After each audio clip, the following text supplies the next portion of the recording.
Exodus 1.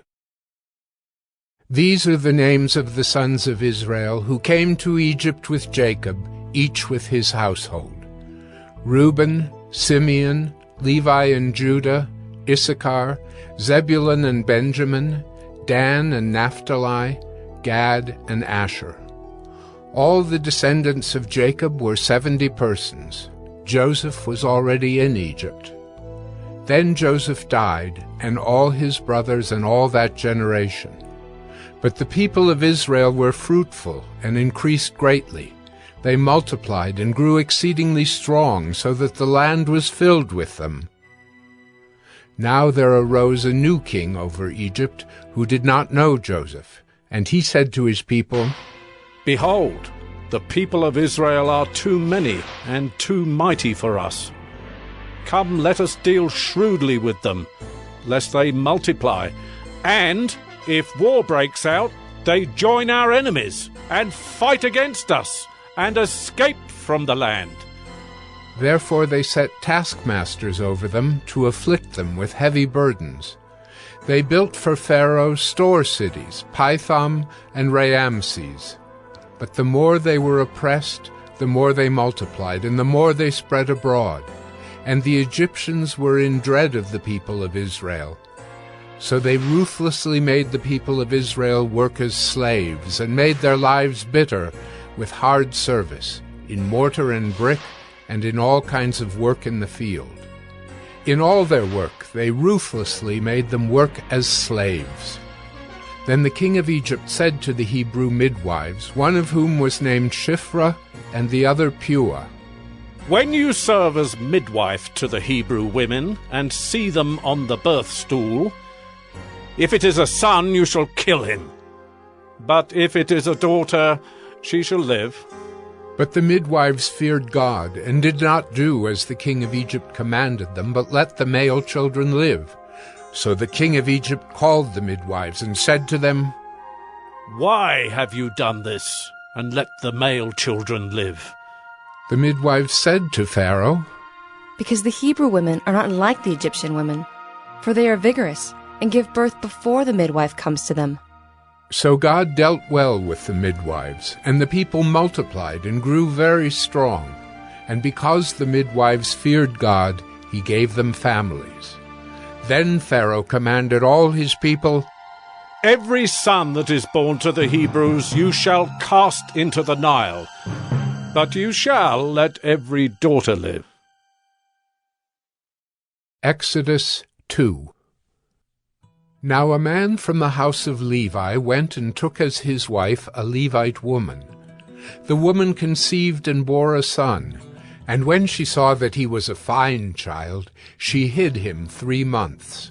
When she could hide him no longer, she took for him a basket made of bulrushes, and daubed it with bitumen and pitch. She put the child in it, and placed it among the reeds by the river bank. And his sister stood at a distance to know what would be done to him. Now the daughter of Pharaoh came down to bathe at the river, while her young women walked beside the river. She saw the basket among the reeds, and sent her servant woman, and she took it. When she opened it, she saw the child, and behold, the baby was crying.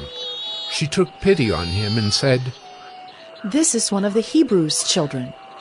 Then his sister said to Pharaoh's daughter, "Shall I go and call you a nurse from the Hebrew women to nurse the child for you?" And Pharaoh's daughter said to her, "Go."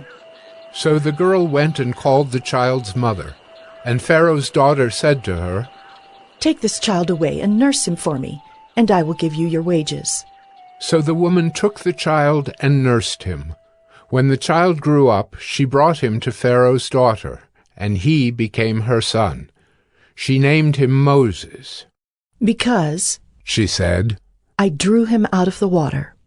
One day, when Moses had grown up, he went out to his people and looked on their burdens. And he saw an Egyptian beating a Hebrew, one of his people. He looked this way and that, and seeing no one, he struck down the Egyptian and hid him in the sand. When he went out the next day, behold, 2 Hebrews were struggling together. And he said to the man in the wrong, "Why do you strike your companion?" He answered, Who made you a prince and a judge over us? Do you mean to kill me as you killed the Egyptian? Then Moses was afraid and thought, Surely the thing is known. When Pharaoh heard of it, he sought to kill Moses. But Moses fled from Pharaoh and stayed in the land of Midian, and he sat down by a well. Now the priest of Midian had 7 daughters, and they came and drew water and filled the troughs to water their father's flock. The shepherds came and drove them away, but Moses stood up and saved them and watered their flock. When they came home to their father Reuel, he said, How is it that you have come home so soon today? They said, An Egyptian delivered us out of the hand of the shepherds, and even drew water for us, and watered the flock. He said to his daughters, Then where is he? Why have you left the man? Call him, that he may eat bread. And Moses was content to dwell with the man, and he gave Moses his daughter Zipporah. She gave birth to a son, and he called his name Gershom, for he said, I have been a sojourner in a foreign land. During those many days the king of Egypt died, and the people of Israel groaned because of their slavery and cried out for help. Their cry for rescue from slavery came up to God, and God heard their groaning, and God remembered his covenant with Abraham, with Isaac, and with Jacob. God saw the people of Israel, and God knew. Exodus 3. Now Moses was keeping the flock of his father-in-law Jethro, the priest of Midian, and he led his flock to the west side of the wilderness and came to Horeb, the mountain of God. And the angel of the Lord appeared to him in a flame of fire out of the midst of a bush. He looked, and behold, the bush was burning, yet it was not consumed. And Moses said, I will turn aside to see this great sight, why the bush is not burned. When the Lord saw that he turned aside to see, God called to him out of the bush, Moses, Moses. And he said, Here I am. Then he said, Do not come near. Take your sandals off your feet, for the place on which you are standing is holy ground. And he said, I am the God of your father, the God of Abraham, the God of Isaac, and the God of Jacob. And Moses hid his face, for he was afraid to look at God. Then the Lord said, I have surely seen the affliction of my people who are in Egypt, and have heard their cry because of their taskmasters. I know their sufferings, and I have come down to deliver them out of the hand of the Egyptians, and to bring them up out of that land to a good and broad land, a land flowing with milk and honey, to the place of the Canaanites, the Hittites, the Amorites, the Perizzites, the Hivites, and the Jebusites. And now, behold, the cry of the people of Israel has come to me, and I have also seen the oppression with which the Egyptians oppress them. Come, I will send you to Pharaoh, that you may bring my people, the children of Israel, out of Egypt. But Moses said to God, Who am I that I should go to Pharaoh and bring the children of Israel out of Egypt? He said, But I will be with you, and this shall be the sign for you that I have sent you. When you have brought the people out of Egypt, you shall serve God on this mountain. Then Moses said to God, If I come to the people of Israel and say to them, The God of your fathers has sent me to you, and they ask me, What is his name? What shall I say to them? God said to Moses, I am who I am. And he said, Say this to the people of Israel, I am has sent me to you. God also said to Moses, Say this to the people of Israel, The Lord, the God of your fathers, the God of Abraham, the God of Isaac, and the God of Jacob has sent me to you. This is my name forever, and thus I am to be remembered throughout all generations. Go, and gather the elders of Israel together, and say to them, The Lord, the God of your fathers, the God of Abraham, of Isaac, and of Jacob, has appeared to me, saying, I have observed you and what has been done to you in Egypt, and I promise that I will bring you up out of the affliction of Egypt to the land of the Canaanites, the Hittites, the Amorites, the Perizzites, the Hivites, and the Jebusites, a land flowing with milk and honey. And they will listen to your voice, and you and the elders of Israel shall go to the king of Egypt and say to him, The Lord, the God of the Hebrews, has met with us. And now, please let us go a 3 days' journey into the wilderness, that we may sacrifice to the Lord our God. But I know that the king of Egypt will not let you go unless compelled by a mighty hand. So I will stretch out my hand and strike Egypt with all the wonders that I will do in it. After that he will let you go. And I will give this people favor in the sight of the Egyptians, and when you go, you shall not go empty. But each woman shall ask of her neighbor and any woman who lives in her house for silver and gold jewelry and for clothing. You shall put them on your sons and on your daughters, so you shall plunder the Egyptians. Exodus 4. Then Moses answered, But behold, they will not believe me or listen to my voice, for they will say, The Lord did not appear to you. The Lord said to him, What is that in your hand? He said, A staff? And he said, Throw it on the ground. So he threw it on the ground, and it became a serpent, and Moses ran from it. But the Lord said to Moses, Put out your hand and catch it by the tail. So he put out his hand and caught it, and it became a staff in his hand. That they may believe that the Lord, the God of their fathers, the God of Abraham, the God of Isaac, and the God of Jacob, has appeared to you. Again the Lord said to him, Put your hand inside your cloak. And he put his hand inside his cloak, and when he took it out, behold, his hand was leprous like snow. Then God said, Put your hand back inside your cloak. So he put his hand back inside his cloak, and when he took it out, behold, it was restored like the rest of his flesh. If they will not believe you, God said, or listen to the first sign, they may believe the latter sign. If they will not believe even these 2 signs or listen to your voice, you shall take some water from the Nile and pour it on the dry ground, and the water that you shall take from the Nile will become blood on the dry ground. But Moses said to the Lord, Oh, my Lord, I am not eloquent, either in the past or since you have spoken to your servant, but I am slow of speech and of tongue. Then the Lord said to him, Who has made man's mouth? Who makes him mute or deaf, or seeing or blind? Is it not I, the Lord? Now therefore go, and I will be with your mouth and teach you what you shall speak.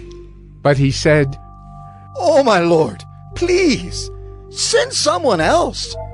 Then the anger of the Lord was kindled against Moses, and he said, Is there not Aaron your brother the Levite? I know that he can speak well. Behold, he is coming out to meet you, and when he sees you, he will be glad in his heart. You shall speak to him and put the words in his mouth, and I will be with your mouth and with his mouth, and will teach you both what to do. He shall speak for you to the people, and he shall be your mouth, and you shall be as God to him. And take in your hand the staff with which you shall do the signs. Moses went back to Jethro, his father-in-law, and said to him, Please, let me go back to my brothers in Egypt, to see whether they are still alive. And Jethro said to Moses, Go in peace. And the Lord said to Moses in Midian, Go back to Egypt, for all the men who were seeking your life are dead. So Moses took his wife and his sons, and had them ride on a donkey, and went back to the land of Egypt. And Moses took the staff of God in his hand, and the Lord said to Moses, When you go back to Egypt, see that you do before Pharaoh all the miracles that I have put in your power. But I will harden his heart, so that he will not let the people go. Then you shall say to Pharaoh, Thus says the Lord, Israel is my firstborn son, and I say to you, Let my son go that he may serve me. If you refuse to let him go, behold, I will kill your firstborn son. At a lodging place on the way, the Lord met him, and sought to put him to death. Then Zipporah took a flint, and cut off her son's foreskin, and touched Moses' feet with it, and said, Surely you are a bridegroom of blood to me. So he let him alone. It was then that she said, A bridegroom of blood, because of the circumcision. The Lord said to Aaron, Go into the wilderness to meet Moses. So he went and met him at the mountain of God, and kissed him. And Moses told Aaron all the words of the Lord with which he had sent him to speak, and all the signs that he had commanded him to do. Then Moses and Aaron went and gathered together all the elders of the people of Israel. Aaron spoke all the words that the Lord had spoken to Moses, and did the signs in the sight of the people. And the people believed. And when they heard that the Lord had visited the people of Israel, and that he had seen their affliction, they bowed their heads and worshipped. Exodus 5. Afterward Moses and Aaron went and said to Pharaoh, Thus says the Lord, the God of Israel, Let my people go, that they may hold a feast to me in the wilderness. But Pharaoh said, Who is the Lord that I should obey his voice and let Israel go? I do not know the Lord, and moreover, I will not let Israel go. Then they said, The God of the Hebrews has met with us. Please let us go a 3 days' journey into the wilderness, that we may sacrifice to the Lord our God, lest he fall upon us with pestilence or with the sword. But the king of Egypt said to them, Moses and Aaron, why do you take the people away from their work? Get back to your burdens. And Pharaoh said, Behold, the people of the land are now many, and you make them rest from their burdens? The same day Pharaoh commanded the taskmasters of the people and their foremen, You shall no longer give the people straw to make bricks, as in the past. Let them go and gather straw for themselves. But the number of bricks that they made in the past you shall impose on them. You shall by no means reduce it, for they are idle. Therefore they cry, Let us go and offer sacrifice to our God. Let heavier work be laid on the men, that they may labor at it and pay no regard to lying words. So the taskmasters and the foremen of the people went out and said to the people, Thus says Pharaoh, I will not give you straw. Go and get your straw yourselves wherever you can find it, but your work will not be reduced in the least. So the people were scattered throughout all the land of Egypt to gather stubble for straw. The taskmasters were urgent, saying, Complete your work, your daily task each day, as when there was straw. And the foremen of the people of Israel, whom Pharaoh's taskmasters had set over them, were beaten and were asked, Why have you not done all your task of making bricks today and yesterday, as in the past? Then the foreman of the people of Israel came and cried to Pharaoh, Why do you treat your servants like this? No straw is given to your servants, yet they say to us, Make bricks! And behold, your servants are beaten, but the fault is in your own people. But he said, You are idle, you are idle. That is why you say, Let us go and sacrifice to the Lord. Go now and work. No straw will be given you, but you must still deliver the same number of bricks. The foreman of the people of Israel saw that they were in trouble when they said, You shall by no means reduce your number of bricks, your daily task each day. They met Moses and Aaron, who were waiting for them as they came out from Pharaoh, and they said to them, The Lord look on you and judge, because you have made a stink in the sight of Pharaoh and his servants, and have put a sword in their hand to kill us. Then Moses turned to the Lord and said, O Lord, why have you done evil to this people? Why did you ever send me? For since I came to Pharaoh to speak in your name, he has done evil to this people, and you have not delivered your people at all. Exodus 6. But the Lord said to Moses, Now you shall see what I will do to Pharaoh. For with a strong hand he will send them out, and with a strong hand he will drive them out of his land. God spoke to Moses and said to him, I am the Lord. I appeared to Abraham, to Isaac, and to Jacob as God Almighty. But by my name the Lord I did not make myself known to them. I also established my covenant with them to give them the land of Canaan, the land in which they lived as sojourners. Moreover, I have heard the groaning of the people of Israel, whom the Egyptians hold as slaves, and I have remembered my covenant. Say therefore to the people of Israel, I am the Lord, and I will bring you out from under the burdens of the Egyptians, and I will deliver you from slavery to them, and I will redeem you with an outstretched arm and with great acts of judgment. I will take you to be my people, and I will be your God. And you shall know that I am the Lord your God, who has brought you out from under the burdens of the Egyptians. I will bring you into the land that I swore to give to Abraham, to Isaac, and to Jacob. I will give it to you for a possession. I am the Lord. Moses spoke thus to the people of Israel, but they did not listen to Moses because of their broken spirit and harsh slavery. So the Lord said to Moses, Go in, tell Pharaoh, king of Egypt, to let the people of Israel go out of his land. But Moses said to the Lord, Behold, the people of Israel have not listened to me. How then shall Pharaoh listen to me? For I am of uncircumcised lips.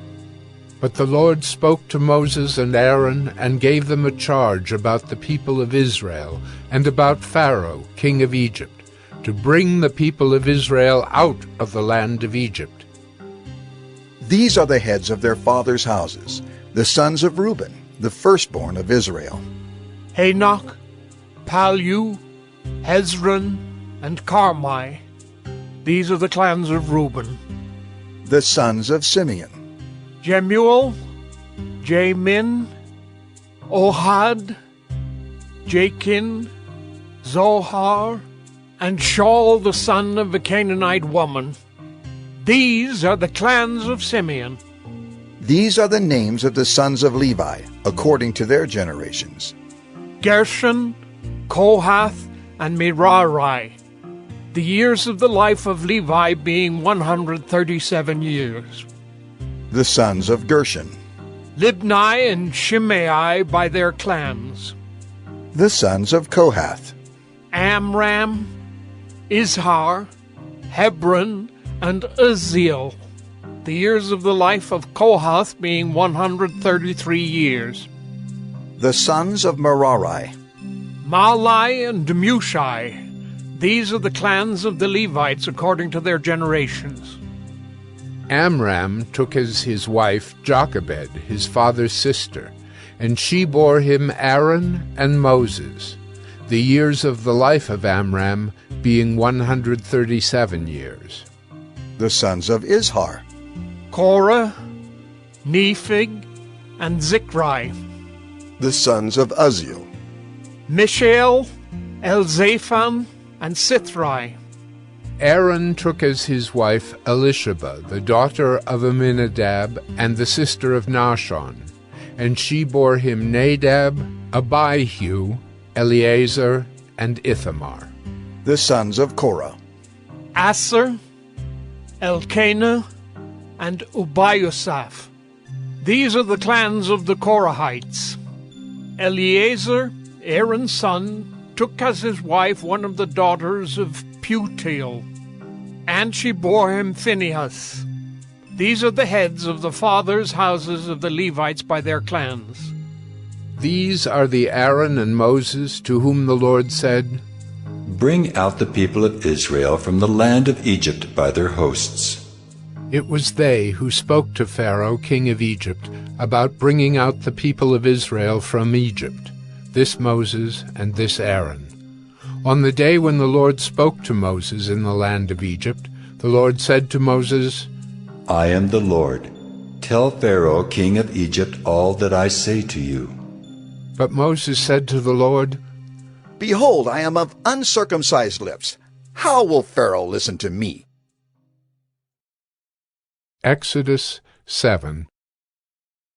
And the Lord said to Moses, See, I have made you like God to Pharaoh, and your brother Aaron shall be your prophet. You shall speak all that I command you, and your brother Aaron shall tell Pharaoh to let the people of Israel go out of his land. But I will harden Pharaoh's heart, and though I multiply my signs and wonders in the land of Egypt, Pharaoh will not listen to you. Then I will lay my hand on Egypt and bring my hosts, my people, the children of Israel, out of the land of Egypt by great acts of judgment. The Egyptians shall know that I am the Lord when I stretch out my hand against Egypt and bring out the people of Israel from among them. Moses and Aaron did so. They did just as the Lord commanded them. Now Moses was 80 years old, and Aaron 83 years old when they spoke to Pharaoh. Then the Lord said to Moses and Aaron, When Pharaoh says to you, Prove yourselves by working a miracle, then you shall say to Aaron, Take your staff and cast it down before Pharaoh, that it may become a serpent. So Moses and Aaron went to Pharaoh and did just as the Lord commanded. Aaron cast down his staff before Pharaoh and his servants, and it became a serpent. Then Pharaoh summoned the wise men and the sorcerers, and they, the magicians of Egypt, also did the same by their secret arts. For each man cast down his staff, and they became serpents. But Aaron's staff swallowed up their staffs. Still Pharaoh's heart was hardened, and he would not listen to them, as the Lord had said. Then the Lord said to Moses, Pharaoh's heart is hardened. He refuses to let the people go. Go to Pharaoh in the morning as he is going out to the water. Stand on the bank of the Nile to meet him, and take in your hand the staff that turned into a serpent. And you shall say to him, The Lord, the God of the Hebrews, sent me to you, saying, Let my people go, that they may serve me in the wilderness. But so far you have not obeyed. Thus says the Lord, By this you shall know that I am the Lord. Behold, with the staff that is in my hand I will strike the water that is in the Nile, and it shall turn into blood. The fish in the Nile shall die, and the Nile will stink, and the Egyptians will grow weary of drinking water from the Nile. And the Lord said to Moses, Say to Aaron, Take your staff and stretch out your hand over the waters of Egypt, over their rivers, their canals, and their ponds, and all their pools of water, so that they may become blood. And there shall be blood throughout all the land of Egypt, even in vessels of wood and in vessels of stone. Moses and Aaron did as the Lord commanded. In the sight of Pharaoh and in the sight of his servants, he lifted up the staff and struck the water in the Nile, and all the water in the Nile turned into blood. And the fish in the Nile died, and the Nile stank, so that the Egyptians could not drink water from the Nile. There was blood throughout all the land of Egypt. But the magicians of Egypt did the same by their secret arts. So Pharaoh's heart remained hardened, and he would not listen to them as the Lord had said. Pharaoh turned and went into his house, and he did not take even this to heart. And all the Egyptians dug along the Nile for water to drink, for they could not drink the water of the Nile. 7 full days passed after the Lord had struck the Nile. Exodus 8. Then the Lord said to Moses, Go into Pharaoh and say to him, Thus says the Lord, Let my people go that they may serve me. But if you refuse to let them go, behold, I will plague all your country with frogs. The Nile shall swarm with frogs that shall come up into your house, and into your bedroom, and on your bed, and into the houses of your servants and your people, and into your ovens and your kneading bowls. The frogs shall come up on you, and on your people, and on all your servants. And the Lord said to Moses, Say to Aaron, Stretch out your hand with your staff over the rivers, over the canals and over the pools, and make frogs come up on the land of Egypt. So Aaron stretched out his hand over the waters of Egypt, and the frogs came up and covered the land of Egypt. But the magicians did the same by their secret arts, and made frogs come up on the land of Egypt. Then Pharaoh called Moses and Aaron and said, Plead with the Lord to take away the frogs from me and from my people, and I will let the people go to sacrifice to the Lord. Moses said to Pharaoh, Be pleased to command me when I am to plead for you, and for your servants, and for your people, that the frogs be cut off from you and your houses, and be left only in the Nile. And he said, Tomorrow. Moses said, Be it as you say, so that you may know that there is no one like the Lord our God. The frogs shall go away from you, and your houses, and your servants, and your people. They shall be left only in the Nile. So Moses and Aaron went out from Pharaoh, and Moses cried to the Lord about the frogs as he had agreed with Pharaoh. And the Lord did according to the word of Moses. The frogs died out in the houses, the courtyards, and the fields. And they gathered them together in heaps, and the land stank. But when Pharaoh saw that there was a respite, he hardened his heart, and would not listen to them, as the Lord had said. Then the Lord said to Moses, Say to Aaron, Stretch out your staff and strike the dust of the earth, so that it may become gnats in all the land of Egypt. And they did so. Aaron stretched out his hand with his staff, and struck the dust of the earth. And there were gnats on man and beast. All the dust of the earth became gnats in all the land of Egypt. The magicians tried by their secret arts to produce gnats, but they could not. So there were gnats on man and beast. Then the magicians said to Pharaoh, This is the finger of God. But Pharaoh's heart was hardened, and he would not listen to them, as the Lord had said. Then the Lord said to Moses, Rise up early in the morning, and present yourself to Pharaoh, as he goes out to the water, and say to him, Thus says the Lord, Let my people go, that they may serve me. Or else, if you will not let my people go, behold, I will send swarms of flies on you and your servants and your people, and into your houses. And the houses of the Egyptians shall be filled with swarms of flies, and also the ground on which they stand. But on that day I will set apart the land of Goshen where my people dwell, so that no swarms of flies shall be there, that you may know that I am the Lord in the midst of the earth. Thus I will put a division between my people and your people. Tomorrow this sign shall happen. And the Lord did so. There came great swarms of flies into the house of Pharaoh and into his servants' houses. Throughout all the land of Egypt the land was ruined by the swarms of flies. Then Pharaoh called Moses and Aaron and said, Go, sacrifice to your God within the land. But Moses said, It would not be right to do so. For the offerings we shall sacrifice to the Lord our God are an abomination to the Egyptians. If we sacrifice offerings abominable to the Egyptians before their eyes, will they not stone us? We must go 3 days' journey into the wilderness and sacrifice to the Lord our God, as he tells us." So Pharaoh said, "I will let you go to sacrifice to the Lord your God in the wilderness. Only you must not go very far away.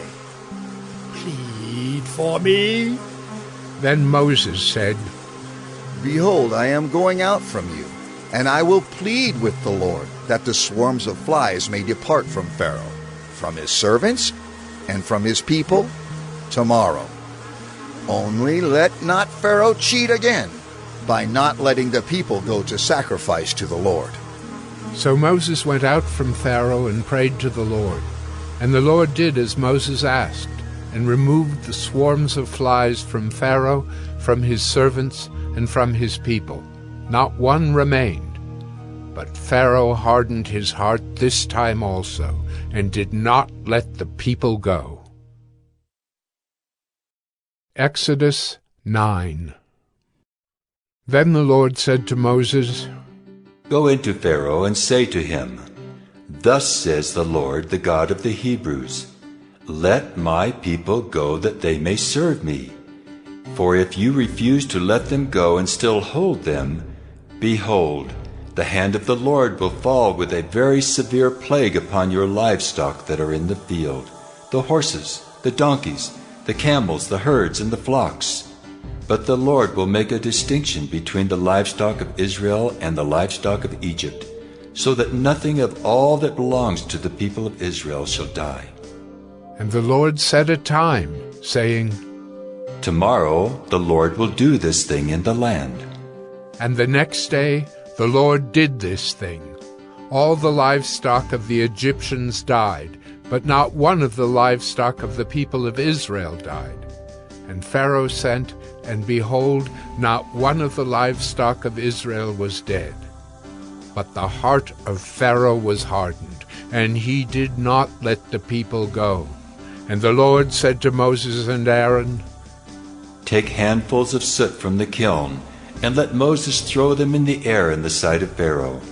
It shall become fine dust over all the land of Egypt, and become boils breaking out in sores on man and beast throughout all the land of Egypt." So they took soot from the kiln, and stood before Pharaoh. And Moses threw it in the air, and it became boils, breaking out in sores on man and beast. And the magicians could not stand before Moses because of the boils, for the boils came upon the magicians and upon all the Egyptians. But the Lord hardened the heart of Pharaoh, and he did not listen to them, as the Lord had spoken to Moses. Then the Lord said to Moses, "Rise up early in the morning and present yourself before Pharaoh and say to him, 'Thus says the Lord, the God of the Hebrews, let my people go that they may serve me.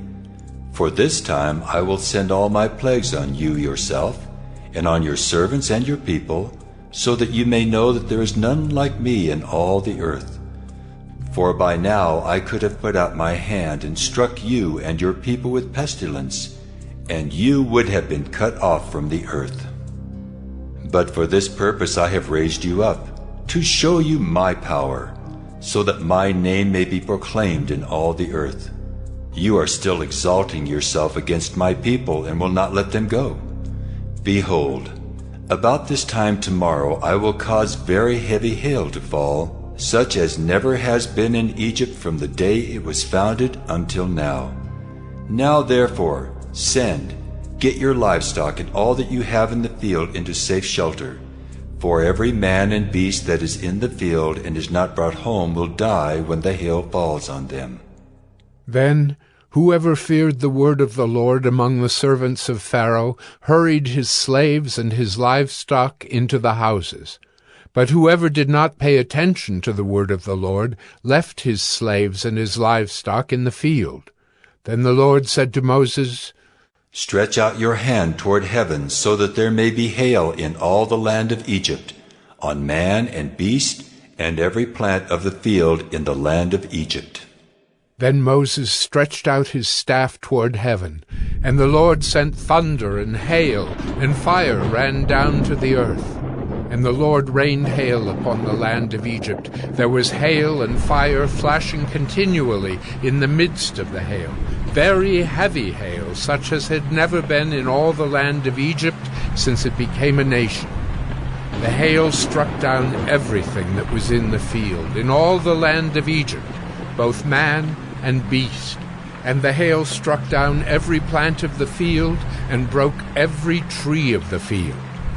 Only in the land of Goshen, where the people of Israel were, was there no hail.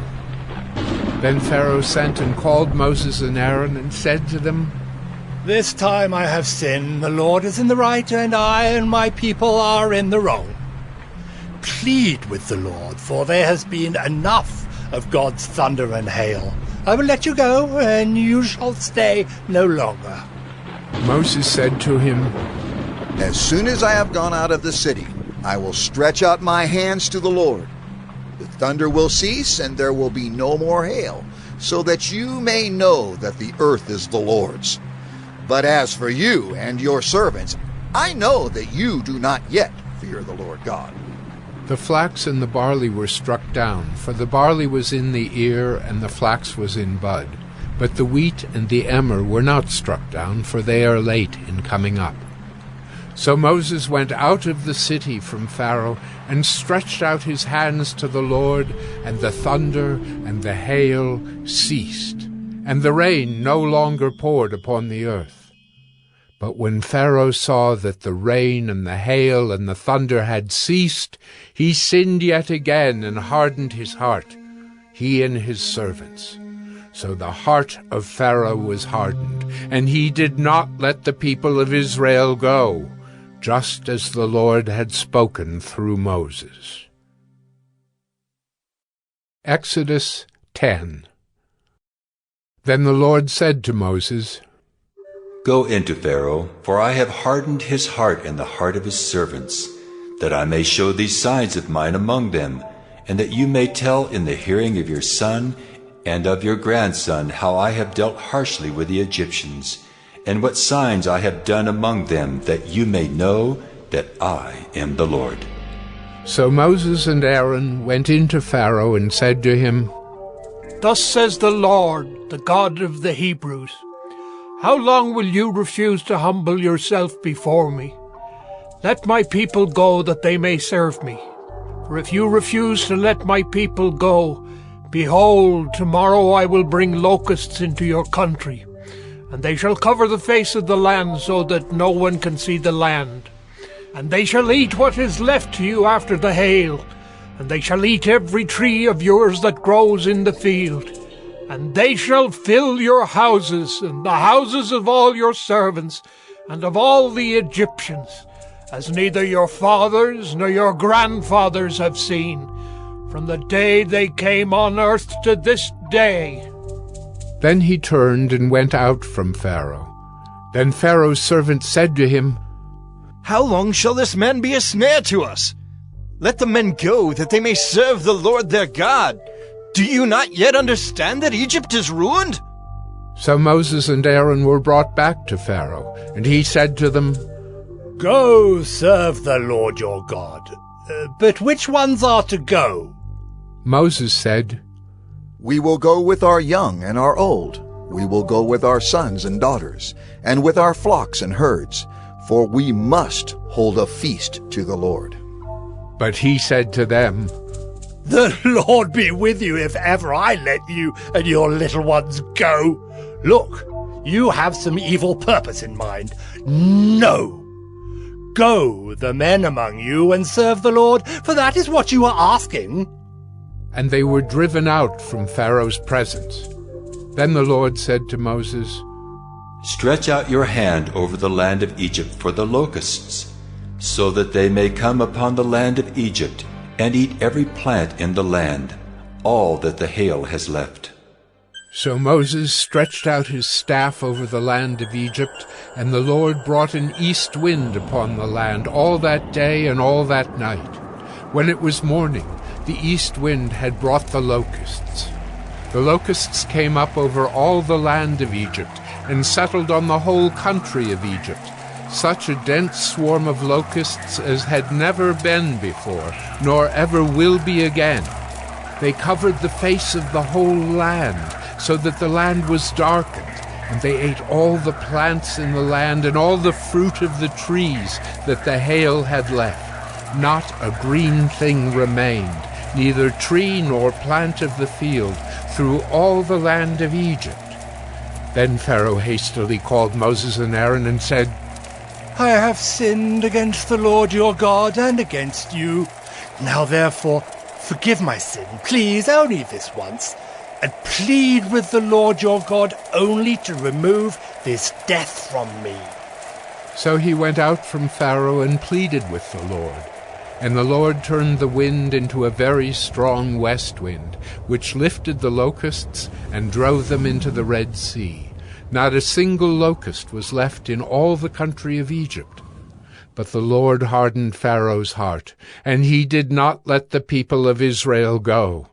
Then the Lord said to Moses, Stretch out your hand toward heaven, that there may be darkness over the land of Egypt, a darkness to be felt. So Moses stretched out his hand toward heaven, and there was pitch darkness in all the land of Egypt 3 days. They did not see one another, nor did anyone rise from his place for 3 days. But all the people of Israel had light where they lived.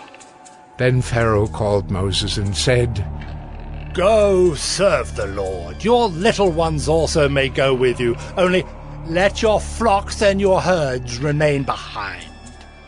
But Moses said, You must also let us have sacrifices and burnt offerings, that we may sacrifice to the Lord our God. Our livestock also must go with us. Not a hoof shall be left behind, for we must take of them to serve the Lord our God. And we do not know with what we must serve the Lord until we arrive there. But the Lord hardened Pharaoh's heart, and he would not let them go. Then Pharaoh said to him, Get away from me! Take care never to see my face again, for on the day you see my face you shall die. Moses said, As you say, I will not see your face again. Exodus 11. The Lord said to Moses, Yet one plague more I will bring upon Pharaoh and upon Egypt. Afterward he will let you go from here. When he lets you go, he will drive you away completely. Speak now in the hearing of the people, that they ask every man of his neighbor and every woman of her neighbor for silver and gold jewelry. And the Lord gave the people favor in the sight of the Egyptians. Moreover, the man Moses was very great in the land of Egypt, in the sight of Pharaoh's servants, and in the sight of the people.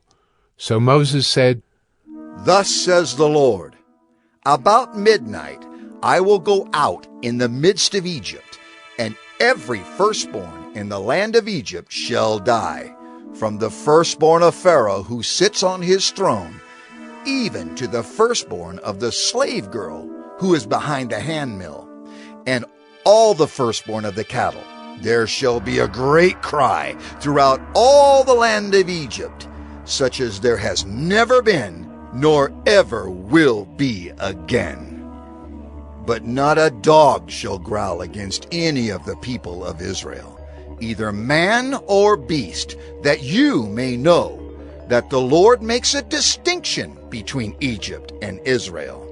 And all these your servants shall come down to me and bow down to me, saying, Get out, you and all the people who follow you. And after that, I will go out. And he went out from Pharaoh in hot anger. Then the Lord said to Moses, Pharaoh will not listen to you, that my wonders may be multiplied in the land of Egypt. Moses and Aaron did all these wonders before Pharaoh, and the Lord hardened Pharaoh's heart, and he did not let the people of Israel go out of his land. Exodus 12. The Lord said to Moses and Aaron in the land of Egypt, This month shall be for you the beginning of months. It shall be the first month of the year for you. Tell all the congregation of Israel that on the 10th day of this month, every man shall take a lamb according to their fathers' houses, a lamb for a household. And if the household is too small for a lamb, then he and his nearest neighbor shall take according to the number of persons. According to what each can eat, you shall make your count for the lamb. Your lamb shall be without blemish, a male a year old. You may take it from the sheep or from the goats, and you shall keep it until the 14th day of this month, when the whole assembly of the congregation of Israel shall kill their lambs at twilight. Then they shall take some of the blood and put it on the 2 doorposts and the lintel of the houses in which they eat it. They shall eat the flesh that night, roasted on the fire. With unleavened bread and bitter herbs they shall eat it. Do not eat any of it raw or boiled in water, but roasted, its head with its legs and its inner parts. And you shall let none of it remain until the morning. Anything that remains until the morning you shall burn. In this manner you shall eat it, with your belt fastened, your sandals on your feet, and your staff in your hand. And you shall eat it in haste. It is the Lord's Passover. For I will pass through the land of Egypt that night, and I will strike all the firstborn in the land of Egypt, both man and beast. And on all the gods of Egypt I will execute judgments. I am the Lord. The blood shall be a sign for you on the houses where you are. And when I see the blood, I will pass over you, and no plague will befall you to destroy you when I strike the land of Egypt. This day shall be for you a memorial day, and you shall keep it as a feast to the Lord throughout your generations. As a statute forever you shall keep it as a feast. 7 days you shall eat unleavened bread. On the first day you shall remove leaven out of your houses. For if anyone eats what is leavened from the first day until the 7th day, that person shall be cut off from Israel. On the first day you shall hold a holy assembly, and on the 7th day a holy assembly. No work shall be done on those days, but what everyone needs to eat, that alone may be prepared by you. And you shall observe the feast of unleavened bread, for on this very day I brought your hosts out of the land of Egypt. Therefore you shall observe this day throughout your generations as a statute forever. In the first month from the 14th day of the month at evening, you shall eat unleavened bread until the 21st day of the month at evening. For 7 days no leaven is to be found in your houses. If anyone eats what is leavened, that person will be cut off from the congregation of Israel, whether he is a sojourner or a native of the land. You shall eat nothing leavened. In all your dwelling places you shall eat unleavened bread. Then Moses called all the elders of Israel and said to them, Go and select lambs for yourselves, according to your clans, and kill the Passover lamb. Take a bunch of hyssop and dip it in the blood that is in the basin, and touch the lintel and the 2 doorposts with the blood that is in the basin. None of you shall go out of the door of his house until the morning. For the Lord will pass through to strike the Egyptians, and when he sees the blood on the lintel and on the 2 doorposts, the Lord will pass over the door and will not allow the destroyer to enter your houses to strike you. You shall observe this rite as a statute for you and for your sons forever. And when you come to the land that the Lord will give you, as he has promised, you shall keep this service.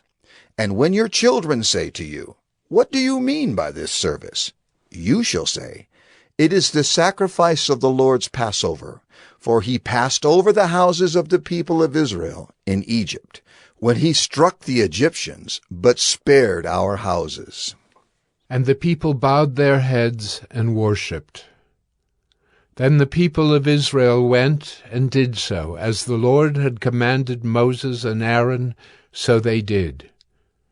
At midnight the Lord struck down all the firstborn in the land of Egypt, from the firstborn of Pharaoh who sat on his throne, to the firstborn of the captive who was in the dungeon. and all the firstborn of the livestock. And Pharaoh rose up in the night, he and all his servants and all the Egyptians, and there was a great cry in Egypt, for there was not a house where someone was not dead. Then he summoned Moses and Aaron by night and said, Up, go out from among my people, both you and the people of Israel, and go, serve the Lord as you have said. Take your flocks and your herds as you have said, and be gone, and bless me also. The Egyptians were urgent with the people to send them out of the land in haste, for they said, We shall all be dead. So the people took their dough before it was leavened, their kneading bowls being bound up in their cloaks on their shoulders. The people of Israel had also done as Moses told them, for they had asked the Egyptians for silver and gold jewelry and for clothing. And the Lord had given the people favor in the sight of the Egyptians, so that they let them have what they asked. Thus they plundered the Egyptians, and the people of Israel journeyed from Ramesses to Succoth, about 600,000 men on foot, besides women and children. A mixed multitude also went up with them, and very much livestock, both flocks and herds. And they baked unleavened cakes of the dough that they had brought out of Egypt, for it was not leavened, because they were thrust out of Egypt and could not wait, nor had they prepared any provisions for themselves. The time that the people of Israel lived in Egypt was 430 years. At the end of 430 years, on that very day, all the hosts of the Lord went out from the land of Egypt. It was a night of watching by the Lord, to bring them out of the land of Egypt. So this same night is a night of watching kept to the Lord by all the people of Israel throughout their generations. And the Lord said to Moses and Aaron, This is the statute of the Passover. No foreigner shall eat of it, but every slave that is bought for money may eat of it after you have circumcised him. No foreigner or hired servant may eat of it. It shall be eaten in one house. You shall not take any of the flesh outside the house, and you shall not break any of its bones. All the congregation of Israel shall keep it. If a stranger shall sojourn with you, and would keep the Passover to the Lord, let all his males be circumcised. Then he may come near and keep it. He shall be as a native of the land, but no uncircumcised person shall eat of it. There shall be one law for the native and for the stranger who sojourns among you. All the people of Israel did just as the Lord commanded Moses and Aaron. And on that very day the Lord brought the people of Israel out of the land of Egypt by their hosts. Exodus 13. The Lord said to Moses, Consecrate to me all the firstborn. Whatever is the first to open the womb among the people of Israel, both of man and of beast, is mine. Then Moses said to the people, Remember this day in which you came out from Egypt, out of the house of slavery. For by a strong hand the Lord brought you out from this place. No leavened bread shall be eaten. Today, in the month of Abib, you are going out. And when the Lord brings you into the land of the Canaanites, the Hittites, the Amorites, the Hivites, and the Jebusites, which he swore to your fathers to give you, a land flowing with milk and honey, you shall keep this service in this month. 7 days you shall eat unleavened bread, and on the 7th day there shall be a feast to the Lord. Unleavened bread shall be eaten for 7 days. No leavened bread shall be seen with you, and no leaven shall be seen with you in all your territory. You shall tell your son on that day, It is because of what the Lord did for me when I came out of Egypt. And it shall be to you as a sign on your hand, and as a memorial between your eyes, that the law of the Lord may be in your mouth. For with a strong hand the Lord has brought you out of Egypt. You shall therefore keep this statute at its appointed time, from year to year. When the Lord brings you into the land of the Canaanites, as he swore to you and your fathers, and shall give it to you, you shall set apart to the Lord all that first opens the womb. All the firstborn of your animals that are males shall be the Lord's. Every firstborn of a donkey you shall redeem with a lamb. Or if you will not redeem it, you shall break its neck. Every firstborn of man among your sons you shall redeem. And when in time to come your son asks you, "What does this mean?" you shall say to him, "By a strong hand the Lord brought us out of Egypt, from the house of slavery." For when Pharaoh stubbornly refused to let us go, the Lord killed all the firstborn in the land of Egypt, both the firstborn of man and the firstborn of animals. Therefore I sacrifice to the Lord all the males that first open the womb, but all the firstborn of my sons I redeem. It shall be as a mark on your hand or frontlets between your eyes. For by a strong hand the Lord brought us out of Egypt. When Pharaoh let the people go, God did not lead them by way of the land of the Philistines, although that was near. For God said, "Lest the people change their minds when they see war, and return to Egypt." But God led the people around by the way of the wilderness toward the Red Sea, and the people of Israel went up out of the land of Egypt equipped for battle. Moses took the bones of Joseph with him, for Joseph had made the sons of Israel solemnly swear, saying, "God will surely visit you, and you shall carry up my bones with you from here." And they moved on from Succoth and encamped at Etham, on the edge of the wilderness. And the Lord went before them by day in a pillar of cloud to lead them along the way, and by night in a pillar of fire to give them light, that they might travel by day and by night. The pillar of cloud by day and the pillar of fire by night did not depart from before the people. Exodus 14. Then the Lord said to Moses, "Tell the people of Israel to turn back and encamp in front of Pi-hahiroth, between Migdol and the sea, in front of Baal-zephon. You shall encamp facing it by the sea. For Pharaoh will say of the people of Israel, 'They are wandering in the land, the wilderness has shut them in.' And I will harden Pharaoh's heart, and he will pursue them, and I will get glory over Pharaoh and all his host. And the Egyptians shall know that I am the Lord." And they did so. When the king of Egypt was told that the people had fled, the mind of Pharaoh and his servants was changed toward the people. And they said, "What is this we have done, that we have let Israel go from serving us?" So he made ready his chariot, and took his army with him, and took 600 chosen chariots, and all the other chariots of Egypt, with officers over all of them. And the Lord hardened the heart of Pharaoh, king of Egypt, and he pursued the people of Israel, while the people of Israel were going out defiantly. The Egyptians pursued them, all Pharaoh's horses and chariots, and his horsemen and his army, and overtook them, and camped at the sea, by Pi-hahiroth, in front of Baal-zephon. When Pharaoh drew near, the people of Israel lifted up their eyes, and behold, the Egyptians were marching after them, and they feared greatly.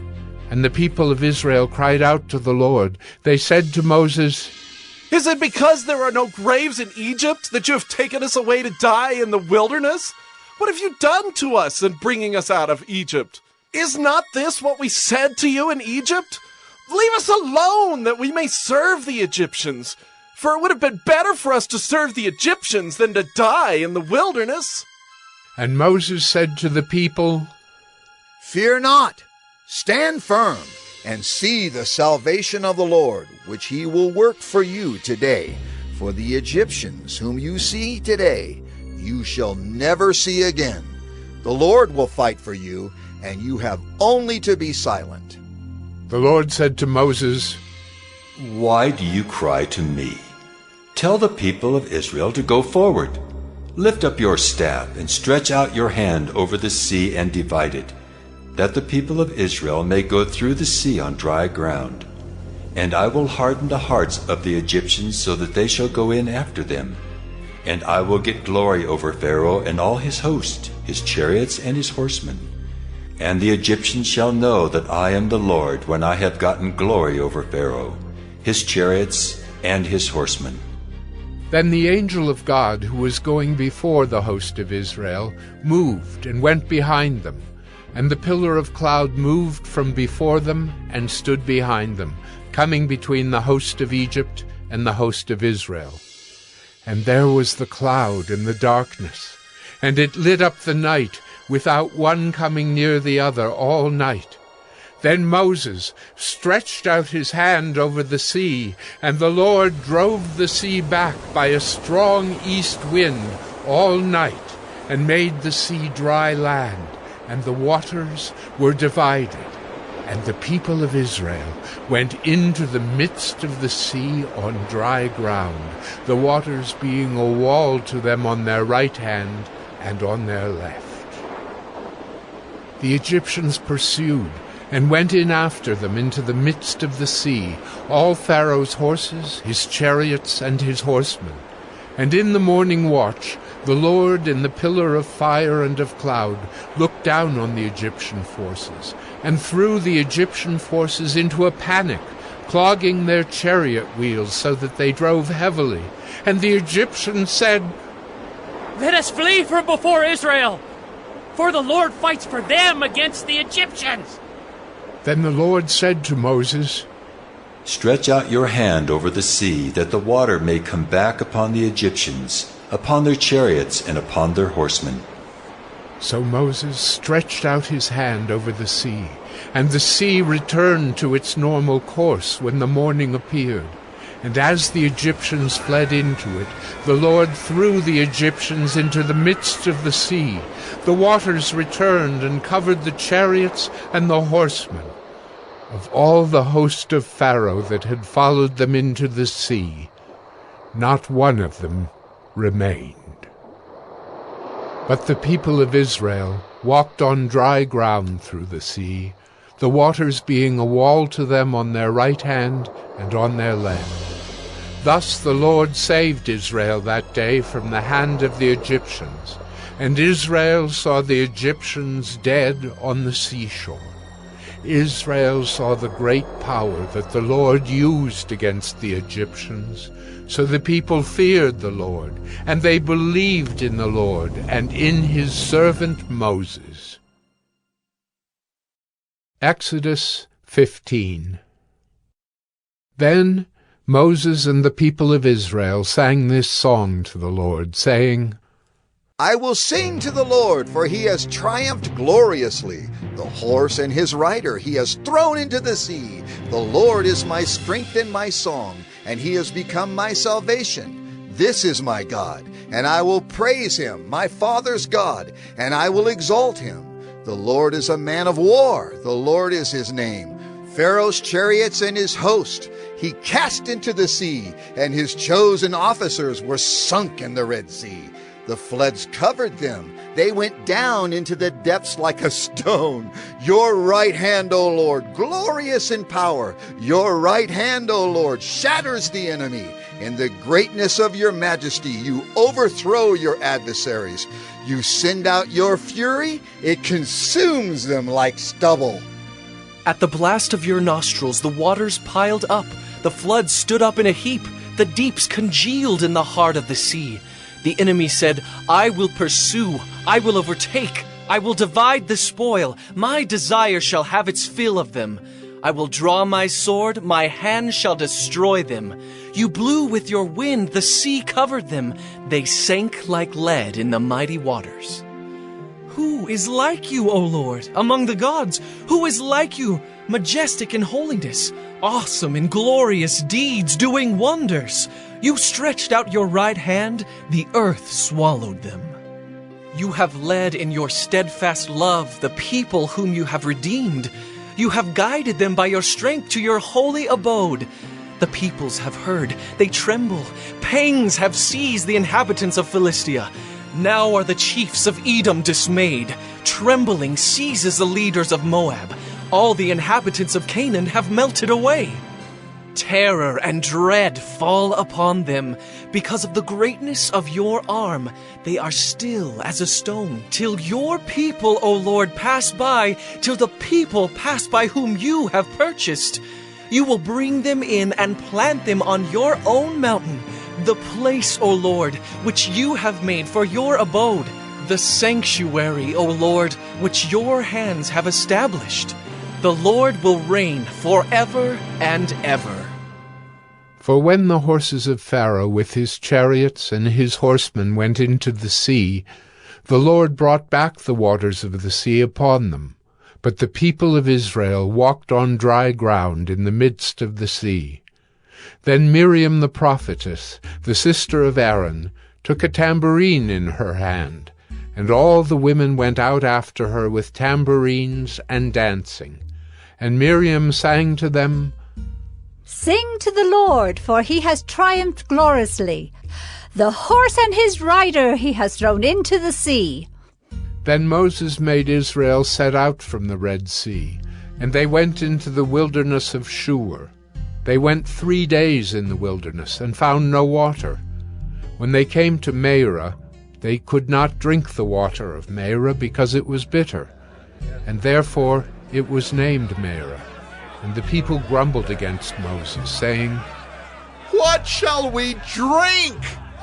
And he cried to the Lord, and the Lord showed him a log, and he threw it into the water, and the water became sweet.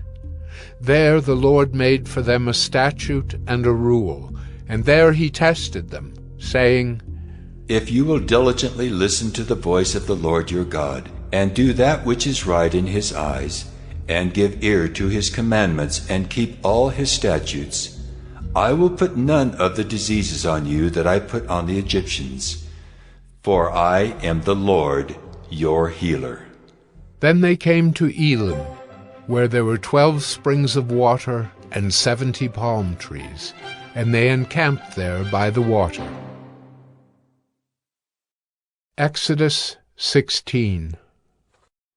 They set out from Elim, and all the congregation of the people of Israel came to the wilderness of Sin, which is between Elim and Sinai, on the 15th day of the 2nd month after they had departed from the land of Egypt. And the whole congregation of the people of Israel grumbled against Moses and Aaron in the wilderness. And the people of Israel said to them, Would that we had died by the hand of the Lord in the land of Egypt, when we sat by the meat pots and ate bread to the full. For you have brought us out into this wilderness to kill this whole assembly with hunger. Then the Lord said to Moses, Behold, I am about to rain bread from heaven for you, and the people shall go out and gather a day's portion every day, that I may test them, whether they will walk in my law or not. On the 6th day, when they prepare what they bring in, it will be twice as much as they gather daily. So Moses and Aaron said to all the people of Israel, At evening you shall know that it was the Lord who brought you out of the land of Egypt. And in the morning you shall see the glory of the Lord, because he has heard your grumbling against the Lord.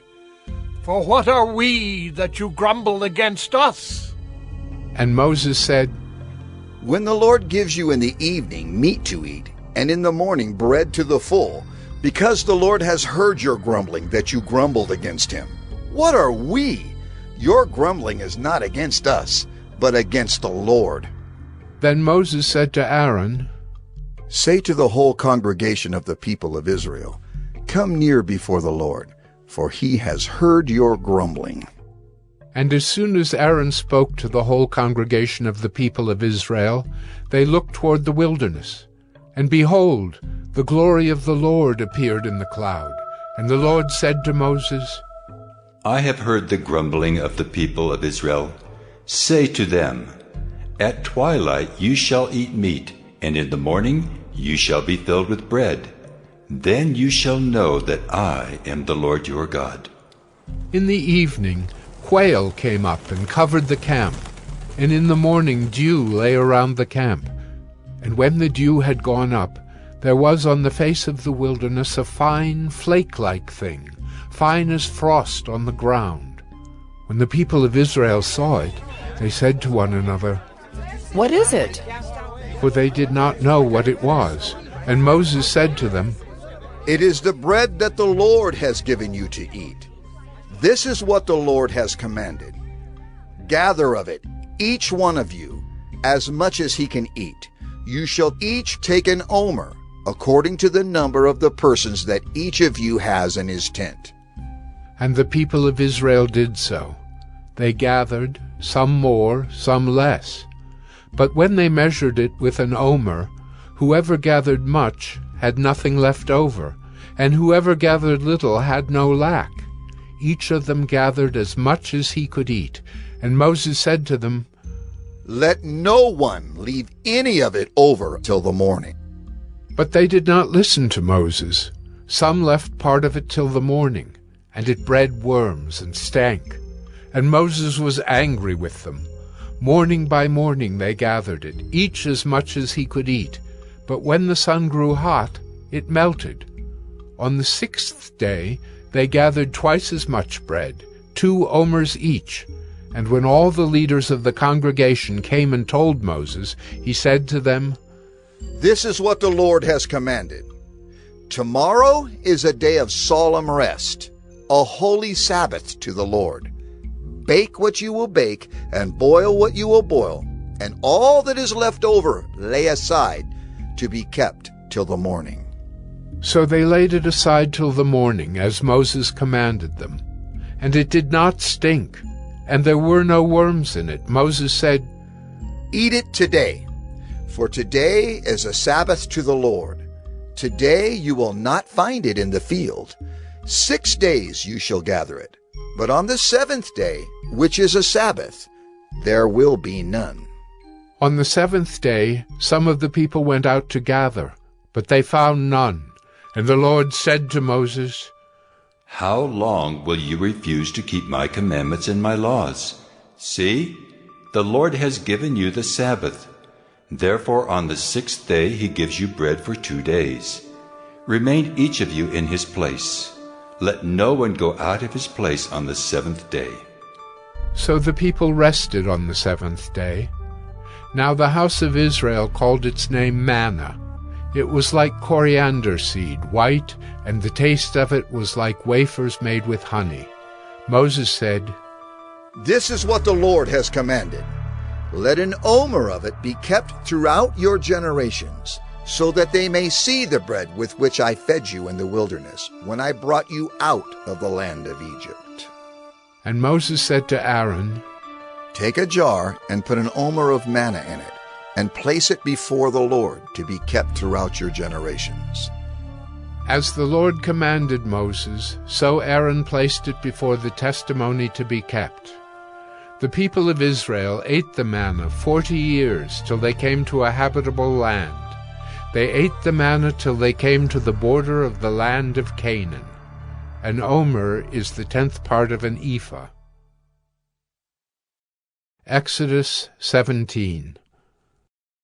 All the congregation of the people of Israel moved on from the wilderness of Sin by stages, according to the commandment of the Lord, and camped at Rephidim. But there was no water for the people to drink. Therefore the people quarreled with Moses and said, "Give us water to drink." And Moses said to them, "Why do you quarrel with me? Why do you test the Lord?" But the people thirsted there for water, and the people grumbled against Moses and said, "Why did you bring us up out of Egypt to kill us and our children and our livestock with thirst?" So Moses cried to the Lord, "What shall I do with this people? They are almost ready to stone me." And the Lord said to Moses, "Pass on before the people, taking with you some of the elders of Israel, and take in your hand the staff with which you struck the Nile, and go. Behold, I will stand before you there on the rock at Horeb, and you shall strike the rock, and water shall come out of it, and the people will drink." And Moses did so in the sight of the elders of Israel. And he called the name of the place Massah and Meribah, because of the quarreling of the people of Israel, and because they tested the Lord by saying, Is the Lord among us or not? Then Amalek came and fought with Israel at Rephidim. So Moses said to Joshua, Choose for us men, and go out and fight with Amalek. Tomorrow I will stand on the top of the hill with the staff of God in my hand. So Joshua did as Moses told him, and fought with Amalek, while Moses, Aaron, and Hur went up to the top of the hill. Whenever Moses held up his hand, Israel prevailed, and whenever he lowered his hand, Amalek prevailed. But Moses' hands grew weary, so they took a stone and put it under him, and he sat on it, while Aaron and Hur held up his hands, one on one side and the other on the other side. So his hands were steady until the going down of the sun. And Joshua overwhelmed Amalek and his people with the sword.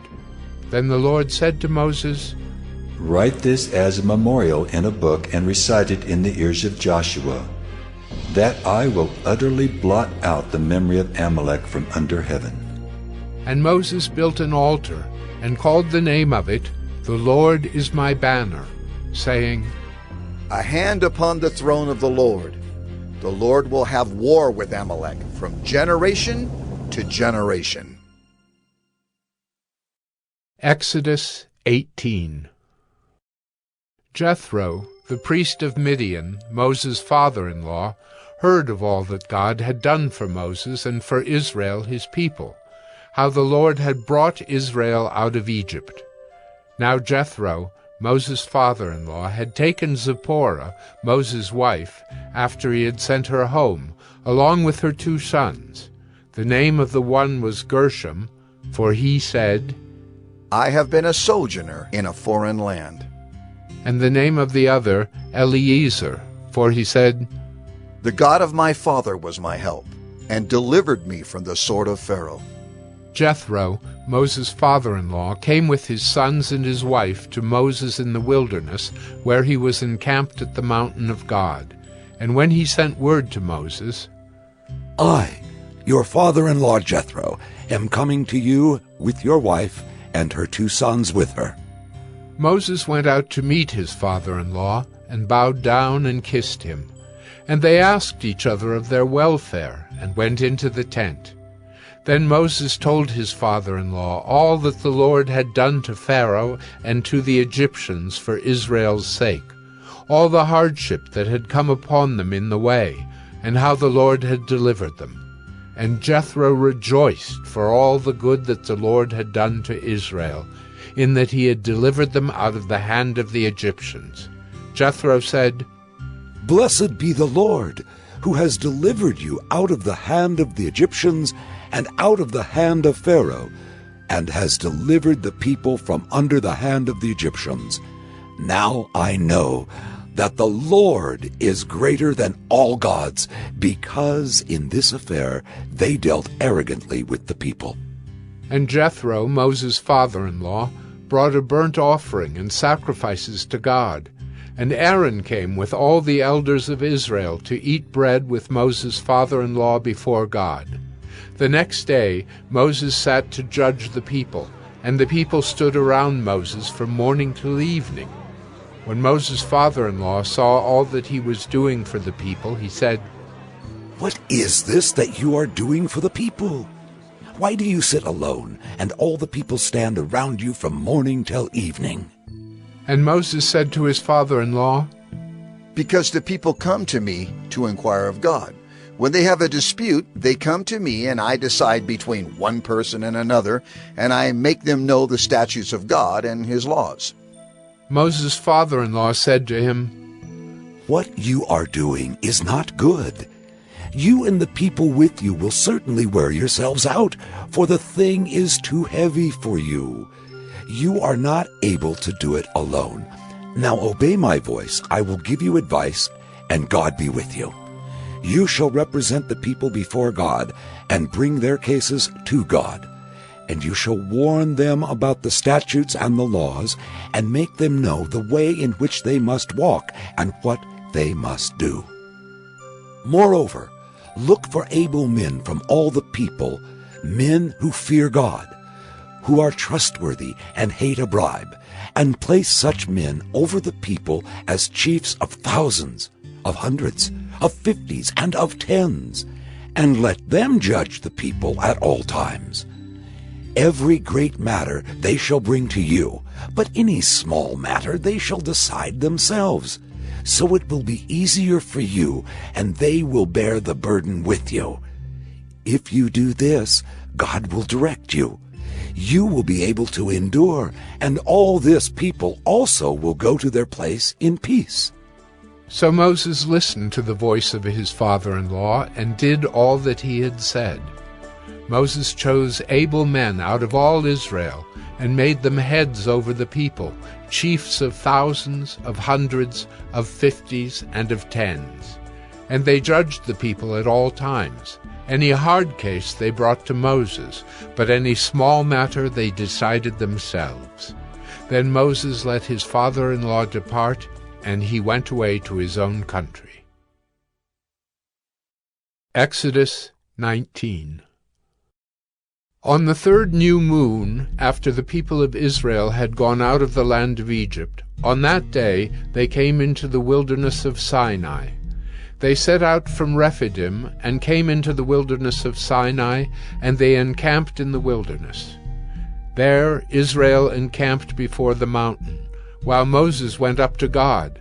The Lord called to him out of the mountain, saying, Thus you shall say to the house of Jacob, and tell the people of Israel, You yourselves have seen what I did to the Egyptians, and how I bore you on eagle's wings, and brought you to myself. Now, therefore, if you will indeed obey my voice and keep my covenant, you shall be my treasured possession among all peoples. For all the earth is mine, and you shall be to me a kingdom of priests and a holy nation. These are the words that you shall speak to the people of Israel. So Moses came and called the elders of the people, and set before them all these words that the Lord had commanded him. All the people answered together and said, All that the Lord has spoken we will do. And Moses reported the words of the people to the Lord. And the Lord said to Moses, Behold, I am coming to you in a thick cloud, that the people may hear when I speak with you, and may also believe you forever. When Moses told the words of the people to the Lord said to Moses, Go to the people and consecrate them today and tomorrow, and let them wash their garments and be ready for the third day. For on the third day the Lord will come down on Mount Sinai in the sight of all the people. And you shall set limits for the people all around, saying, Take care not to go up into the mountain or touch the edge of it. Whoever touches the mountain shall be put to death. No hand shall touch him, but he shall be stoned or shot. Whether beast or man, he shall not live.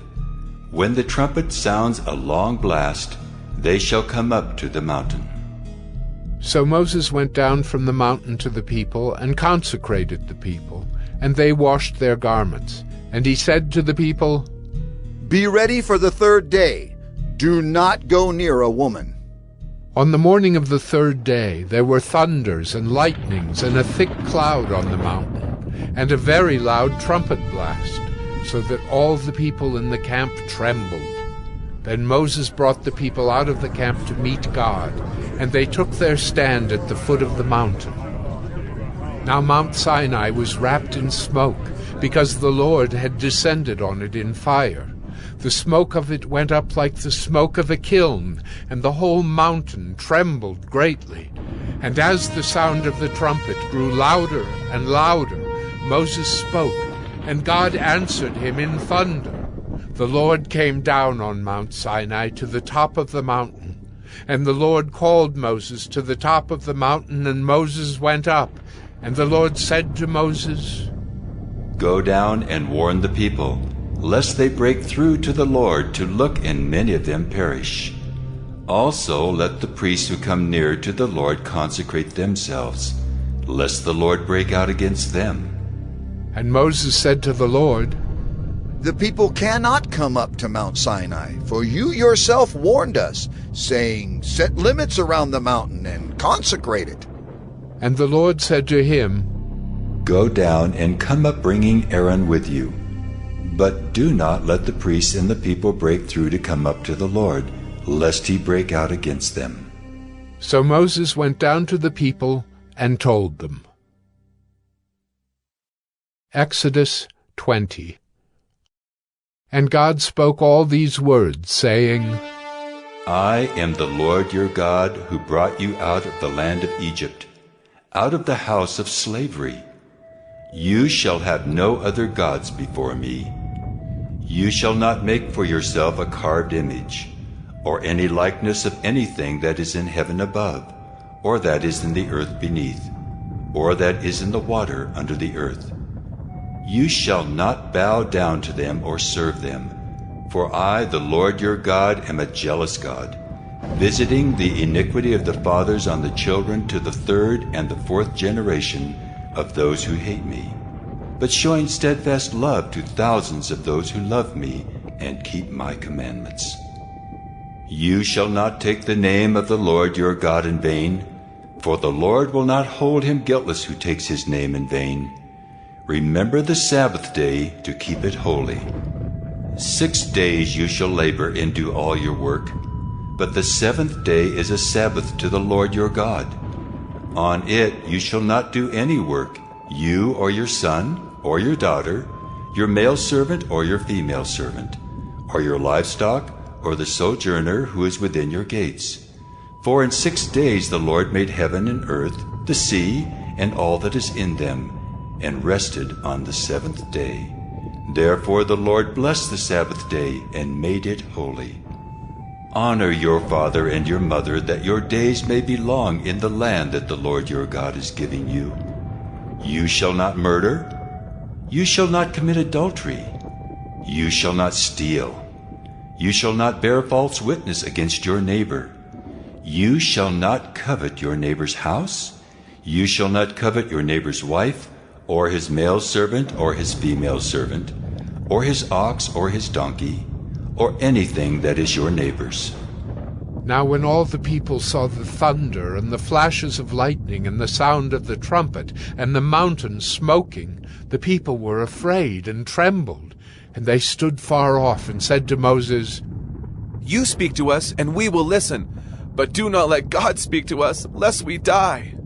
Moses said to the people, Do not fear, for God has come to test you, that the fear of him may be before you, that you may not sin. The people stood far off, while Moses drew near to the thick darkness where God was. And the Lord said to Moses, Thus you shall say to the people of Israel, You have seen for yourselves that I have talked with you from heaven. You shall not make gods of silver to be with me, nor shall you make for yourselves gods of gold. An altar of earth you shall make for me, and sacrifice on it your burnt offerings and your peace offerings, your sheep and your oxen. In every place where I cause my name to be remembered, I will come to you and bless you. If you make me an altar of stone, you shall not build it of hewn stones. For if you wield your tool on it, you profane it. And you shall not go up by steps to my altar, that your nakedness be not exposed on it. Exodus 21. Now these are the rules that you shall set before them. When you buy a Hebrew slave, he shall serve 6 years, and in the 7th he shall go out free for nothing. If he comes in single, he shall go out single. If he comes in married, then his wife shall go out with him. If his master gives him a wife, and she bears him sons or daughters, the wife and her children shall be her master's, and he shall go out alone. But if the slave plainly says, I love my master, my wife, and my children, I will not go out free. Then his master shall bring him to God, and he shall bring him to the door or the doorpost, and his master shall bore his ear through with an awl, and he shall be his slave forever. When a man sells his daughter as a slave, she shall not go out as the male slaves do. If she does not please her master, who has designated her for himself, then he shall let her be redeemed. He shall have no right to sell her to a foreign people, since he has broken faith with her. If he designates her for his son, he shall deal with her as with a daughter. If he takes another wife to himself, he shall not diminish her food, her clothing, or her marital rights. And if he does not do these 3 things for her, she shall go out for nothing, without payment of money. Whoever strikes a man so that he dies shall be put to death. But if he did not lie in wait for him, but God let him fall into his hand, then I will appoint for you a place to which he may flee. But if a man willfully attacks another to kill him by cunning, you shall take him from my altar, that he may die. Whoever strikes his father or his mother shall be put to death. Whoever steals a man and sells him, and anyone found in possession of him, shall be put to death. Whoever curses his father or his mother shall be put to death. When men quarrel, and one strikes the other with a stone or with his fist, and the man does not die but takes to his bed, then if the man rises again and walks outdoors with his staff, he who struck him shall be clear. Only he shall pay for the loss of his time, and shall have him thoroughly healed. When a man strikes his slave, male or female, with a rod, and the slave dies under his hand, he shall be avenged. But if the slave survives a day or 2, he is not to be avenged, for the slave is his money. When men strive together and hit a pregnant woman, so that her children come out, but there is no harm, the one who hit her shall surely be fined, as the woman's husband shall impose on him, and he shall pay as the judges determine. But if there is harm, then you shall pay life for life, eye for eye, tooth for tooth, hand for hand, foot for foot, burn for burn, wound for wound, stripe for stripe. When a man strikes the eye of his slave, male or female, and destroys it, he shall let the slave go free because of his eye. If he knocks out the tooth of his slave, male or female, he shall let the slave go free because of his tooth. When an ox gores a man or a woman to death, the ox shall be stoned, and its flesh shall not be eaten. But the owner of the ox shall not be liable. But if the ox has been accustomed to gore in the past, and its owner has been warned but has not kept it in, and it kills a man or a woman, the ox shall be stoned, and its owner also shall be put to death. If a ransom is imposed on him, then he shall give for the redemption of his life whatever is imposed on him. If it gores a man's son or daughter, he shall be dealt with according to this same rule. If the ox gores a slave, male or female, the owner shall give to their master 30 shekels of silver, and the ox shall be stoned. When a man opens a pit, or when a man digs a pit, and does not cover it, and an ox or a donkey falls into it, the owner of the pit shall make restoration. He shall give money to its owner, and the dead beast shall be his. When one man's ox butts another's, so that it dies, then they shall sell the live ox and share its price, and the dead beast also they shall share. Or if it is known that the ox has been accustomed to gore in the past, and its owner has not kept it in, he shall repay ox for ox, and the dead beast shall be his. Exodus 22. If a man steals an ox or a sheep and kills it or sells it, he shall repay 5 oxen for an ox, and 4 sheep for a sheep. If a thief is found breaking in and is struck so that he dies, there shall be no blood guilt for him. But if the sun has risen on him, there shall be blood guilt for him. He shall surely pay. If he has nothing, then he shall be sold for his theft. If the stolen beast is found alive in his possession, whether it is an ox or a donkey or a sheep, he shall pay double. If a man causes a field or vineyard to be grazed over, or lets his beast loose and it feeds in another man's field, he shall make restitution from the best in his own field and in his own vineyard. If fire breaks out and catches in thorns so that the stacked grain or the standing grain or the field is consumed, he who started the fire shall make full restitution. If a man gives to his neighbor money or goods to keep safe, and it is stolen from the man's house, then if the thief is found, he shall pay double. If the thief is not found, the owner of the house shall come near to God to show whether or not he has put his hand to his neighbor's property. For every breach of trust, whether it is for an ox, for a donkey, for a sheep, for a cloak, or for any kind of lost thing, of which one says, "This is it," the case of both parties shall come before God. The one whom God condemns shall pay double to his neighbor. If a man gives to his neighbor a donkey or an ox or a sheep or any beast to keep safe, and it dies or is injured, or is driven away without anyone seeing it, an oath by the Lord shall be between them both to see whether or not he has put his hand to his neighbor's property. The owner shall accept the oath, and he shall not make restitution. But if it is stolen from him, he shall make restitution to its owner. If it is torn by beasts, let him bring it as evidence. He shall not make restitution for what has been torn. If a man borrows anything of his neighbor, and it is injured or dies, the owner not being with it, he shall make full restitution. If the owner was with it, he shall not make restitution. If it was hired, it came for its hiring fee. If a man seduces a virgin who was not betrothed and lies with her, he shall give the bride price for her and make her his wife. If her father utterly refuses to give her to him, he shall pay money equal to the bride price for virgins. You shall not permit a sorceress to live. Whoever lies with an animal shall be put to death.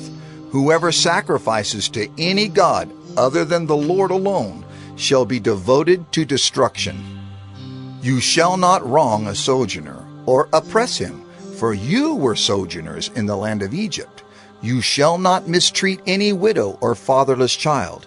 If you do mistreat them, and they cry out to me, I will surely hear their cry, and my wrath will burn, and I will kill you with the sword, and your wives shall become widows, and your children fatherless. If you lend money to any of my people with you who is poor, you shall not be like a moneylender to him, and you shall not exact interest from him. If ever you take your neighbor's cloak in pledge, you shall return it to him before the sun goes down, for that is his only covering, and it is his cloak for his body. In what else shall he sleep? And if he cries to me, I will hear, for I am compassionate. You shall not revile God, nor curse a ruler of your people. You shall not delay to offer from the fullness of your harvest, and from the outflow of your presses. The firstborn of your sons you shall give to me. You shall do the same with your oxen and with your sheep. 7 days it shall be with its mother. On the 8th day you shall give it to me. You shall be consecrated to me. Therefore you shall not eat any flesh that is torn by beasts in the field. You shall throw it to the dogs. Exodus 23. You shall not spread a false report. You shall not join hands with a wicked man to be a malicious witness. You shall not fall in with the many to do evil, nor shall you bear witness in a lawsuit, siding with the many, so as to pervert justice. Nor shall you be partial to a poor man in his lawsuit. If you meet your enemy's ox or his donkey going astray, you shall bring it back to him.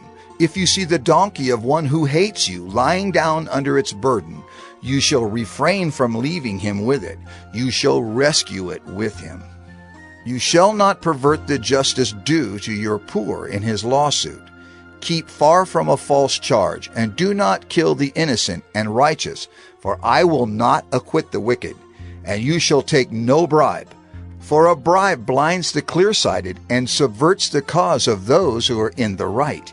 You shall not oppress a sojourner. You know the heart of a sojourner, for you were sojourners in the land of Egypt. For 6 years you shall sow your land and gather in its yield.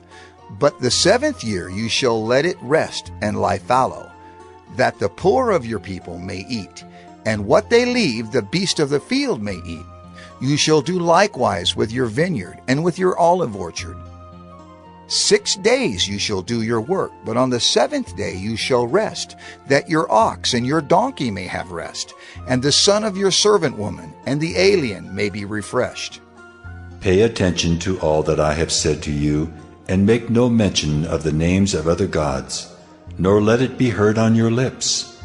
3 times in the year you shall keep a feast to me. You shall keep the feast of unleavened bread.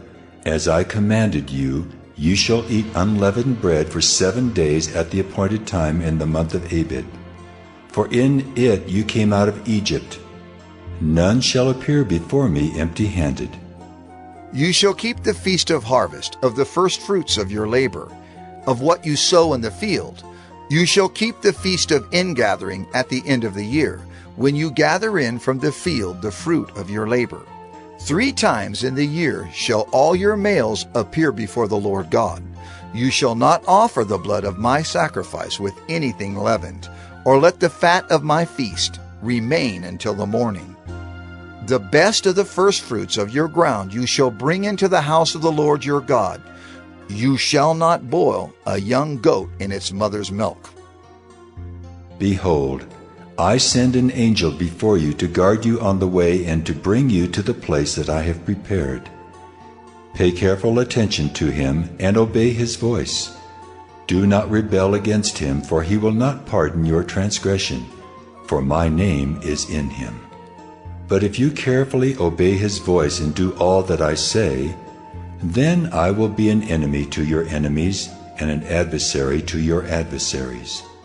When my angel goes before you and brings you to the Amorites, and the Hittites, and the Perizzites, and the Canaanites, the Hivites, and the Jebusites, and I blot them out, you shall not bow down to their gods nor serve them, nor do as they do, but you shall utterly overthrow them and break their pillars in pieces. You shall serve the Lord your God, and he will bless your bread and your water. And I will take sickness away from among you. None shall miscarry or be barren in your land. I will fulfill the number of your days. I will send my terror before you, and will throw into confusion all the people against whom you shall come. And I will make all your enemies turn their backs to you. And I will send hornets before you, which shall drive out the Hivites, the Canaanites, and the Hittites from before you. I will not drive them out from before you in 1 year, lest the land become desolate, and the wild beasts multiply against you. Little by little I will drive them out from before you, until you have increased and possessed the land. And I will set your border from the Red Sea to the Sea of the Philistines, and from the wilderness to the Euphrates. For I will give the inhabitants of the land into your hand, and you shall drive them out before you. You shall make no covenant with them and their gods. They shall not dwell in your land, lest they make you sin against me. For if you serve their gods, it will surely be a snare to you. Exodus 24. Then he said to Moses, Come up to the Lord, you and Aaron, Nadab and Abihu, and 70 of the elders of Israel, and worship from afar.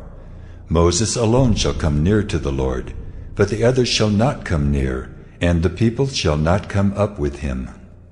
Moses came and told the people all the words of the Lord and all the rules. And all the people answered with one voice and said, All the words that the Lord has spoken we will do. And Moses wrote down all the words of the Lord. He rose early in the morning and built an altar at the foot of the mountain, and 12 pillars according to the 12 tribes of Israel. And he sent young men of the people of Israel, who offered burnt offerings and sacrificed peace offerings of oxen to the Lord. And Moses took half of the blood and put it in basins, and half of the blood he threw against the altar. Then he took the book of the covenant and read it in the hearing of the people. And they said, "All that the Lord has spoken we will do, and we will be obedient." And Moses took the blood and threw it on the people and said, "Behold, the blood of the covenant that the Lord has made with you, in accordance with all these words." Then Moses and Aaron, Nadab and Abihu, and 70 of the elders of Israel went up, and they saw the God of Israel. There was under his feet, as it were, a pavement of sapphire stone, like the very heaven for clearness. And he did not lay his hand on the chief men of the people of Israel. They beheld God, and ate and drank. The Lord said to Moses, "Come up to me on the mountain, and wait there, that I may give you the tablets of stone, with the law and the commandment, which I have written for their instruction." So Moses rose with his assistant Joshua, and Moses went up into the mountain of God. And he said to the elders, "Wait here for us until we return to you. And behold, Aaron and Hur are with you. Whoever has a dispute, let him go to them." Then Moses went up on the mountain, and the cloud covered the mountain. The glory of the Lord dwelt on Mount Sinai, and the cloud covered it 6 days. And on the 7th day he called to Moses out of the midst of the cloud. Now the appearance of the glory of the Lord was like a devouring fire on the top of the mountain in the sight of the people of Israel. Moses entered the cloud and went up on the mountain. And Moses was on the mountain 40 days and 40 nights. Exodus 25. The Lord said to Moses, "Speak to the people of Israel that they take for me a contribution. From every man whose heart moves him, you shall receive the contribution for me. And this is the contribution that you shall receive from them: gold, silver, and bronze, blue and purple, and scarlet yarns and fine twined linen, goat's hair, tanned ram skins, goat skins, acacia wood, oil for the lamps, spices for the anointing oil and for the fragrant incense, onyx stones, and stones for setting, for the ephod and for the breastpiece. And let them make me a sanctuary that I may dwell in their midst, exactly as I show you concerning the pattern of the tabernacle and of all its furniture, so you shall make it. They shall make an ark of acacia wood. 2 cubits and a half shall be its length, 1 cubit and a half its breadth, and 1 cubit and a half its height. You shall overlay it with pure gold, inside and outside shall you overlay it, and you shall make on it a molding of gold around it. You shall cast 4 rings of gold for it, and put them on its 4 feet, 2 rings on the one side of it, and 2 rings on the other side of it. You shall make poles of acacia wood, and overlay them with gold. And you shall put the poles into the rings on the sides of the ark, to carry the ark by them. The poles shall remain in the rings of the ark, they shall not be taken from it. And you shall put into the ark the testimony that I shall give you. You shall make a mercy seat of pure gold. 2 cubits and a half shall be its length, and 1 cubit and a half its breadth. And you shall make 2 cherubim of gold, of hammered work shall you make them. On the 2 ends of the mercy seat, make 1 cherub on the one end, and 1 cherub on the other end. Of one piece with the mercy seat shall you make the cherubim on its 2 ends. The cherubim shall spread out their wings above, overshadowing the mercy seat with their wings, their faces one to another. Toward the mercy seat shall the faces of the cherubim be. And you shall put the mercy seat on the top of the ark, and in the ark you shall put the testimony that I shall give you. There I will meet with you, and from above the mercy seat, from between the 2 cherubim that are on the ark of the testimony, I will speak with you about all that I will give you in commandment for the people of Israel. You shall make a table of acacia wood. 2 cubits shall be its length, 1 cubit its breadth, and 1 cubit and a half its height. You shall overlay it with pure gold, and make a molding of gold around it. And you shall make a rim around it, a handbreadth wide, and a molding of gold around the rim. And you shall make for it 4 rings of gold, and fasten the rings to the 4 corners at its 4 legs. Close to the frame the rings shall lie, as holders for the poles to carry the table. You shall make the poles of acacia wood, and overlay them with gold, and the table shall be carried with these. And you shall make its plates and dishes for incense, and its flagons and bowls with which to pour drink offerings. You shall make them of pure gold. And you shall set the bread of the presence on the table before me regularly. You shall make a lampstand of pure gold. The lampstand shall be made of hammered work. Its base, its stem, its cups, its calyxes, and its flowers shall be of one piece with it. And there shall be 6 branches going out of its sides, 3 branches of the lampstand out of one side of it, and 3 branches of the lampstand out of the other side of it. 3 cups made like almond blossoms, each with calyx and flower on one branch, and 3 cups made like almond blossoms, each with calyx and flower on the other branch. So for the 6 branches going out of the lampstand. And on the lampstand itself there shall be 4 cups made like almond blossoms, with their calyxes and flowers. And a calyx of one piece with it under each pair of the 6 branches going out from the lampstand. Their calyxes and their branches shall be of one piece with it, the whole of it a single piece of hammered work of pure gold. You shall make 7 lamps for it, and the lamps shall be set up so as to give light on the space in front of it. Its tongs and their trays shall be of pure gold. It shall be made with all these utensils out of a talent of pure gold. And see that you make them after the pattern for them, which is being shown you on the mountain. Exodus 26. Moreover, you shall make the tabernacle with 10 curtains of fine twined linen, and blue and purple and scarlet yarns. You shall make them with cherubim skillfully worked into them. The length of each curtain shall be 28 cubits, and the breadth of each curtain 4 cubits. All the curtains shall be the same size. 5 curtains shall be coupled to one another, and the other 5 curtains shall be coupled to one another. And you shall make loops of blue on the edge of the outermost curtain in the first set. Likewise you shall make loops on the edge of the outermost curtain in the second set. 50 loops you shall make on the one curtain, and 50 loops you shall make on the edge of the curtain that is in the second set. The loops shall be opposite one another, and you shall make 50 clasps of gold, and couple the curtains one to the other with the clasps, so that the tabernacle may be a single whole. You shall also make curtains of goat's hair for a tent over the tabernacle. 11 curtains shall you make. The length of each curtain shall be 30 cubits, and the breadth of each curtain 4 cubits. The 11 curtains shall be the same size. You shall couple 5 curtains by themselves, and 6 curtains by themselves. And the 6th curtain you shall double over at the front of the tent. You shall make 50 loops on the edge of the curtain that is outermost in one set, and 50 loops on the edge of the curtain that is outermost in the second set. You shall make 50 clasps of bronze, and put the clasps into the loops, and couple the tent together, that it may be a single whole. And the part that remains of the curtains of the tent, the half curtain that remains, shall hang over the back of the tabernacle. And the extra that remains in the length of the curtains, the cubit on the one side and the cubit on the other side, shall hang over the sides of the tabernacle, on this side and that side, to cover it. And you shall make for the tent a covering of tan ram skins, and a covering of goat skins on top. You shall make upright frames for the tabernacle of acacia wood. 10 cubits shall be the length of a frame, and a cubit and a half the breadth of each frame.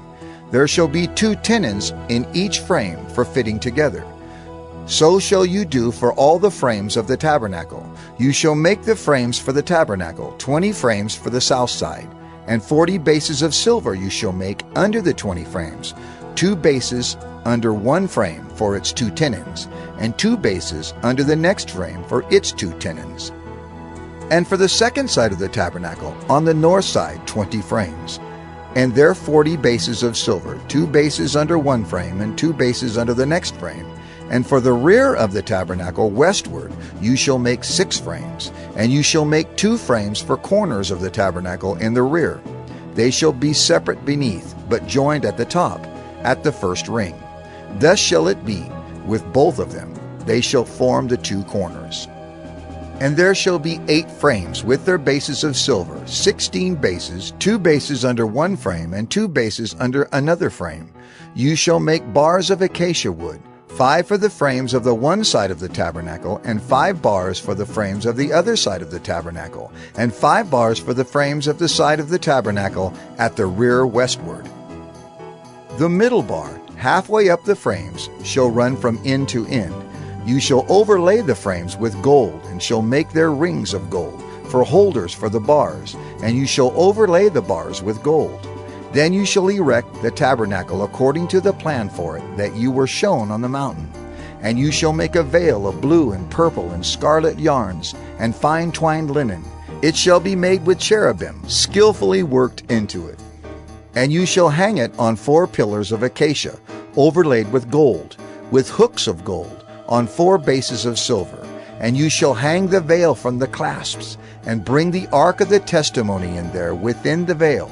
And the veil shall separate for you the holy place from the most holy. You shall put the mercy seat on the ark of the testimony in the most holy place. And you shall set the table outside the veil, and the lampstand on the south side of the tabernacle opposite the table. And you shall put the table on the north side. You shall make a screen for the entrance of the tent, of blue and purple and scarlet yarns and fine twined linen, embroidered with needlework. And you shall make for the screen 5 pillars of acacia, and overlay them with gold. Their hooks shall be of gold, and you shall cast 5 bases of bronze for them. Exodus 27.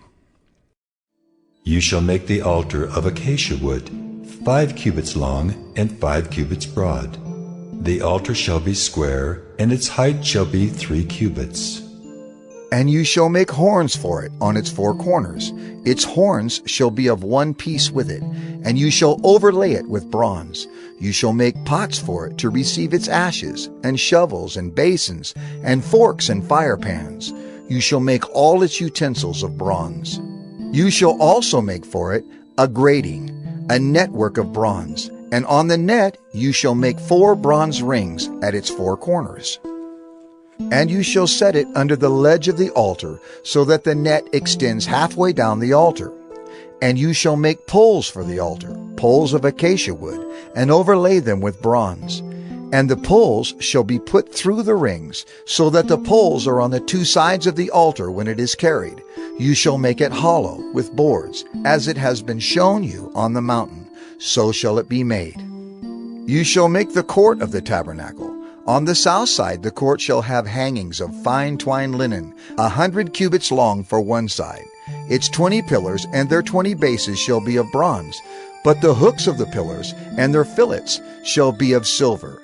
And likewise for its length on the north side there shall be hangings, 100 cubits long, its pillars 20, and their bases 20, of bronze. But the hooks of the pillars and their fillets shall be of silver. And for the breadth of the court on the west side there shall be hangings for 50 cubits, with 10 pillars and 10 bases. The breadth of the court on the front to the east shall be 50 cubits. The hangings for the one side of the gate shall be 15 cubits, with their 3 pillars and 3 bases. On the other side the hangings shall be 15 cubits, with their 3 pillars and 3 bases. For the gate of the court there shall be a screen 20 cubits long, of blue and purple and scarlet yarns and fine twined linen, embroidered with needlework. It shall have 4 pillars, and with them 4 bases. All the pillars around the court shall be filleted with silver. Their hooks shall be of silver, and their bases of bronze. The length of the court shall be 100 cubits, the breadth 50, and the height 5 cubits, with hangings of fine twined linen and bases of bronze. All the utensils of the tabernacle for every use, and all its pegs and all the pegs of the court shall be of bronze. You shall command the people of Israel that they bring to you pure beaten olive oil for the light, that a lamp may regularly be set up to burn. In the tent of meeting, outside the veil that is before the testimony, Aaron and his sons shall tend it from evening to morning before the Lord. It shall be a statute forever to be observed throughout their generations by the people of Israel. Exodus 28. Then bring near to you Aaron your brother and his sons with him, from among the people of Israel to serve me as priests. Aaron and Aaron's sons, Nadab and Abihu, Eleazar and Ithamar. And you shall make holy garments for Aaron your brother, for glory and for beauty. You shall speak to all the skillful whom I have filled with the spirit of skill, that they make Aaron's garments to consecrate him for my priesthood. These are the garments that they shall make: a breastpiece, an ephod, a robe, a coat of checkerwork, a turban, and a sash. They shall make holy garments for Aaron your brother and his sons to serve me as priests. They shall receive gold, blue, and purple, and scarlet yarns, and fine twined linen. And they shall make the ephod of gold, of blue and purple and scarlet yarns, and of fine twined linen, skillfully worked. It shall have 2 shoulder pieces attached to its 2 edges, so that it may be joined together. And the skillfully woven band on it shall be made like it, and be of one piece with it, of gold, blue, and purple, and scarlet yarns, and fine twined linen. You shall take 2 onyx stones, and engrave on them the names of the sons of Israel, 6 of their names on the one stone, and the names of the remaining 6 on the other stone, in the order of their birth. As a jeweler engraves signets, so shall you engrave the 2 stones with the names of the sons of Israel. You shall enclose them in settings of gold filigree, and you shall set the 2 stones on the shoulder pieces of the ephod as stones of remembrance for the sons of Israel. And Aaron shall bear their names before the Lord on his 2 shoulders for remembrance. You shall make settings of gold filigree and 2 chains of pure gold, twisted like cords, and you shall attach the corded chains to the settings. You shall make a breastpiece of judgment in skilled work. In the style of the ephod you shall make it. Of gold, blue, and purple, and scarlet yarns, and fine twined linen shall you make it. It shall be square and doubled, a span its length, and a span its breadth. You shall set in it 4 rows of stones. A row of sardius, topaz, and carbuncle shall be the first row, and the second row an emerald, a sapphire, and a diamond, and the third row a jacinth, an agate, and an amethyst, and the 4th row a beryl, an onyx, and a jasper. They shall be set in gold filigree. There shall be 12 stones with their names according to the names of the sons of Israel. They shall be like signets, each engraved with its name for the 12 tribes. You shall make for the breastpiece twisted chains like cords of pure gold. And you shall make for the breastpiece 2 rings of gold, and put the 2 rings on the 2 edges of the breastpiece. And you shall put the 2 cords of gold in the 2 rings at the edges of the breastpiece. The 2 ends of the 2 cords you shall attach to the 2 settings of filigree, and so attach it in front to the shoulder pieces of the ephod. You shall make 2 rings of gold, and put them at the 2 ends of the breastpiece, on its inside edge, next to the ephod. And you shall make 2 rings of gold, and attach them in front to the lower part of the 2 shoulder pieces of the ephod, at its seam above the skillfully woven band of the ephod. And they shall bind the breastpiece by its rings to the rings of the ephod, with a lace of blue, so that it may lie on the skillfully woven band of the ephod, so that the breastpiece shall not come loose from the ephod. So Aaron shall bear the names of the sons of Israel in the breastpiece of judgment on his heart, when he goes into the holy place, to bring them to regular remembrance before the Lord.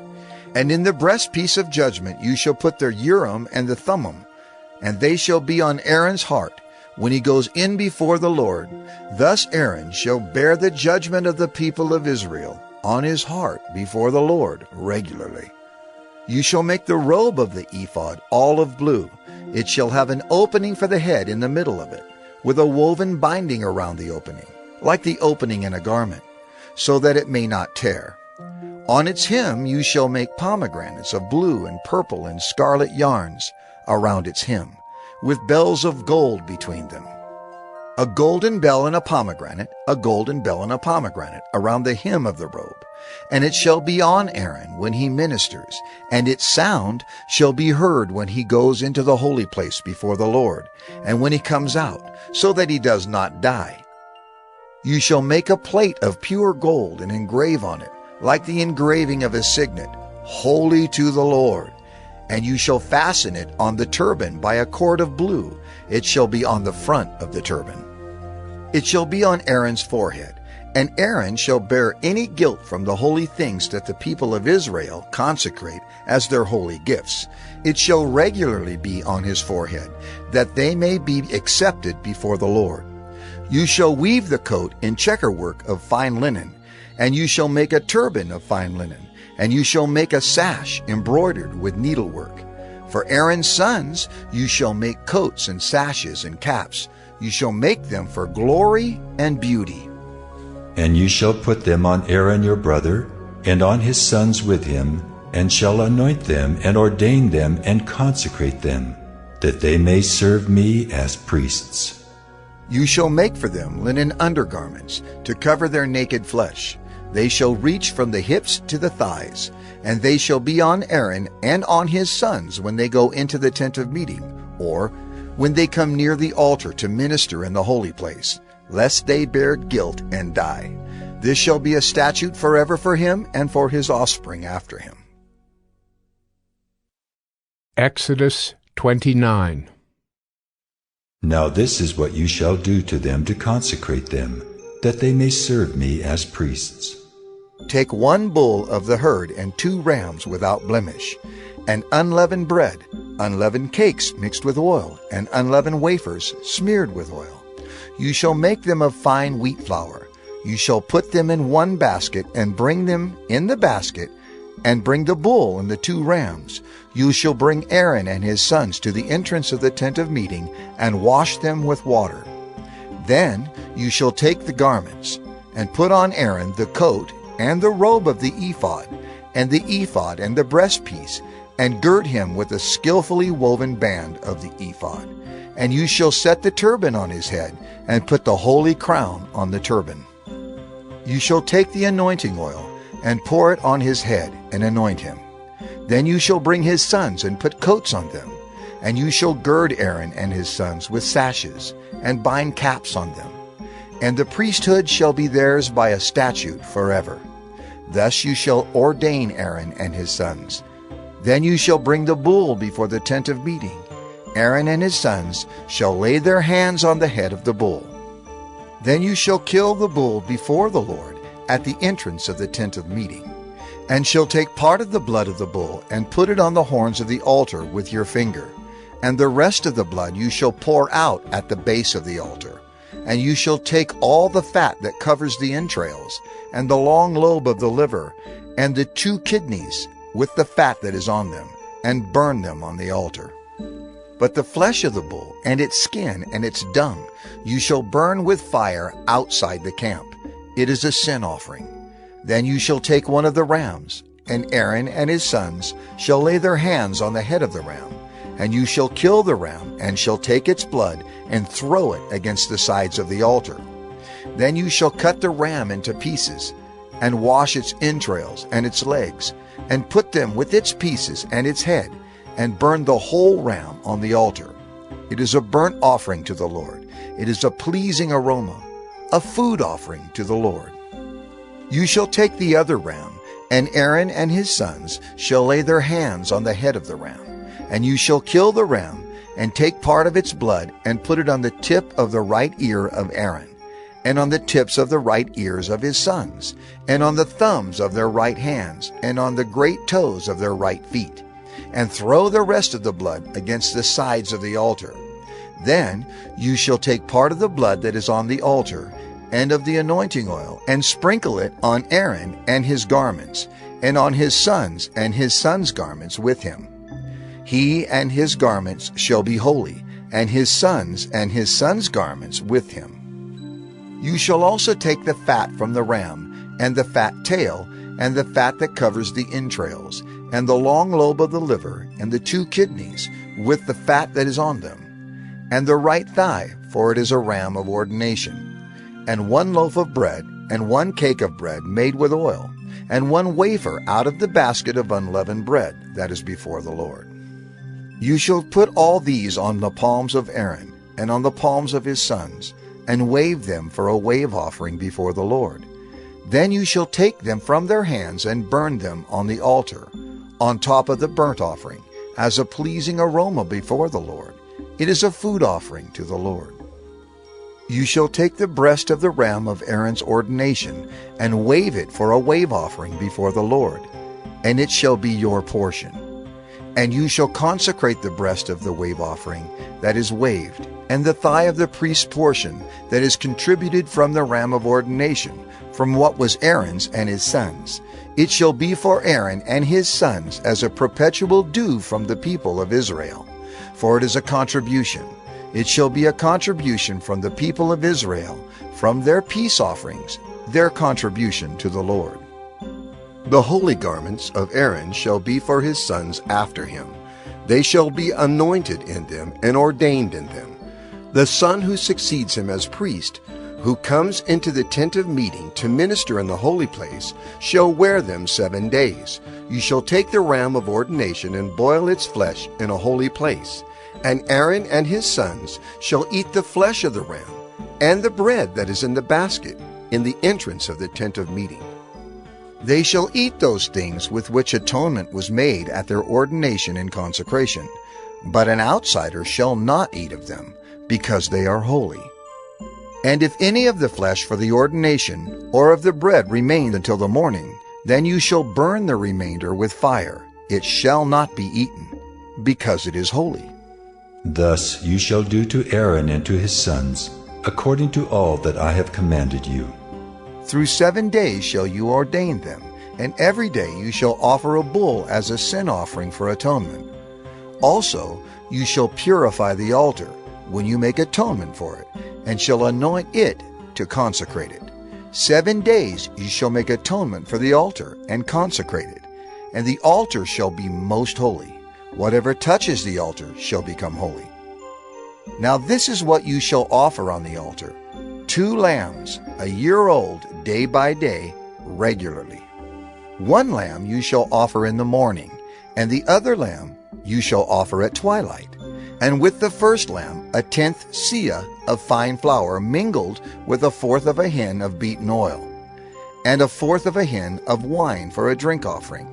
The other lamb you shall offer at twilight, and shall offer with it a grain offering and its drink offering, as in the morning, for a pleasing aroma, a food offering to the Lord. It shall be a regular burnt offering throughout your generations, at the entrance of the tent of meeting before the Lord, where I will meet with you to speak to you there. There I will meet with the people of Israel, and it shall be sanctified by my glory. I will consecrate the tent of meeting and the altar. Aaron also and his sons I will consecrate to serve me as priests. I will dwell among the people of Israel, and will be their God. And they shall know that I am the Lord their God, who brought them out of the land of Egypt, that I might dwell among them. I am the Lord their God. Exodus 30. You shall make an altar on which to burn incense. You shall make it of acacia wood. 1 cubit shall be its length, and 1 cubit its breadth. It shall be square, and 2 cubits shall be its height. Its horns shall be of 1 piece with it. You shall overlay it with pure gold, its top and around its sides and its horns.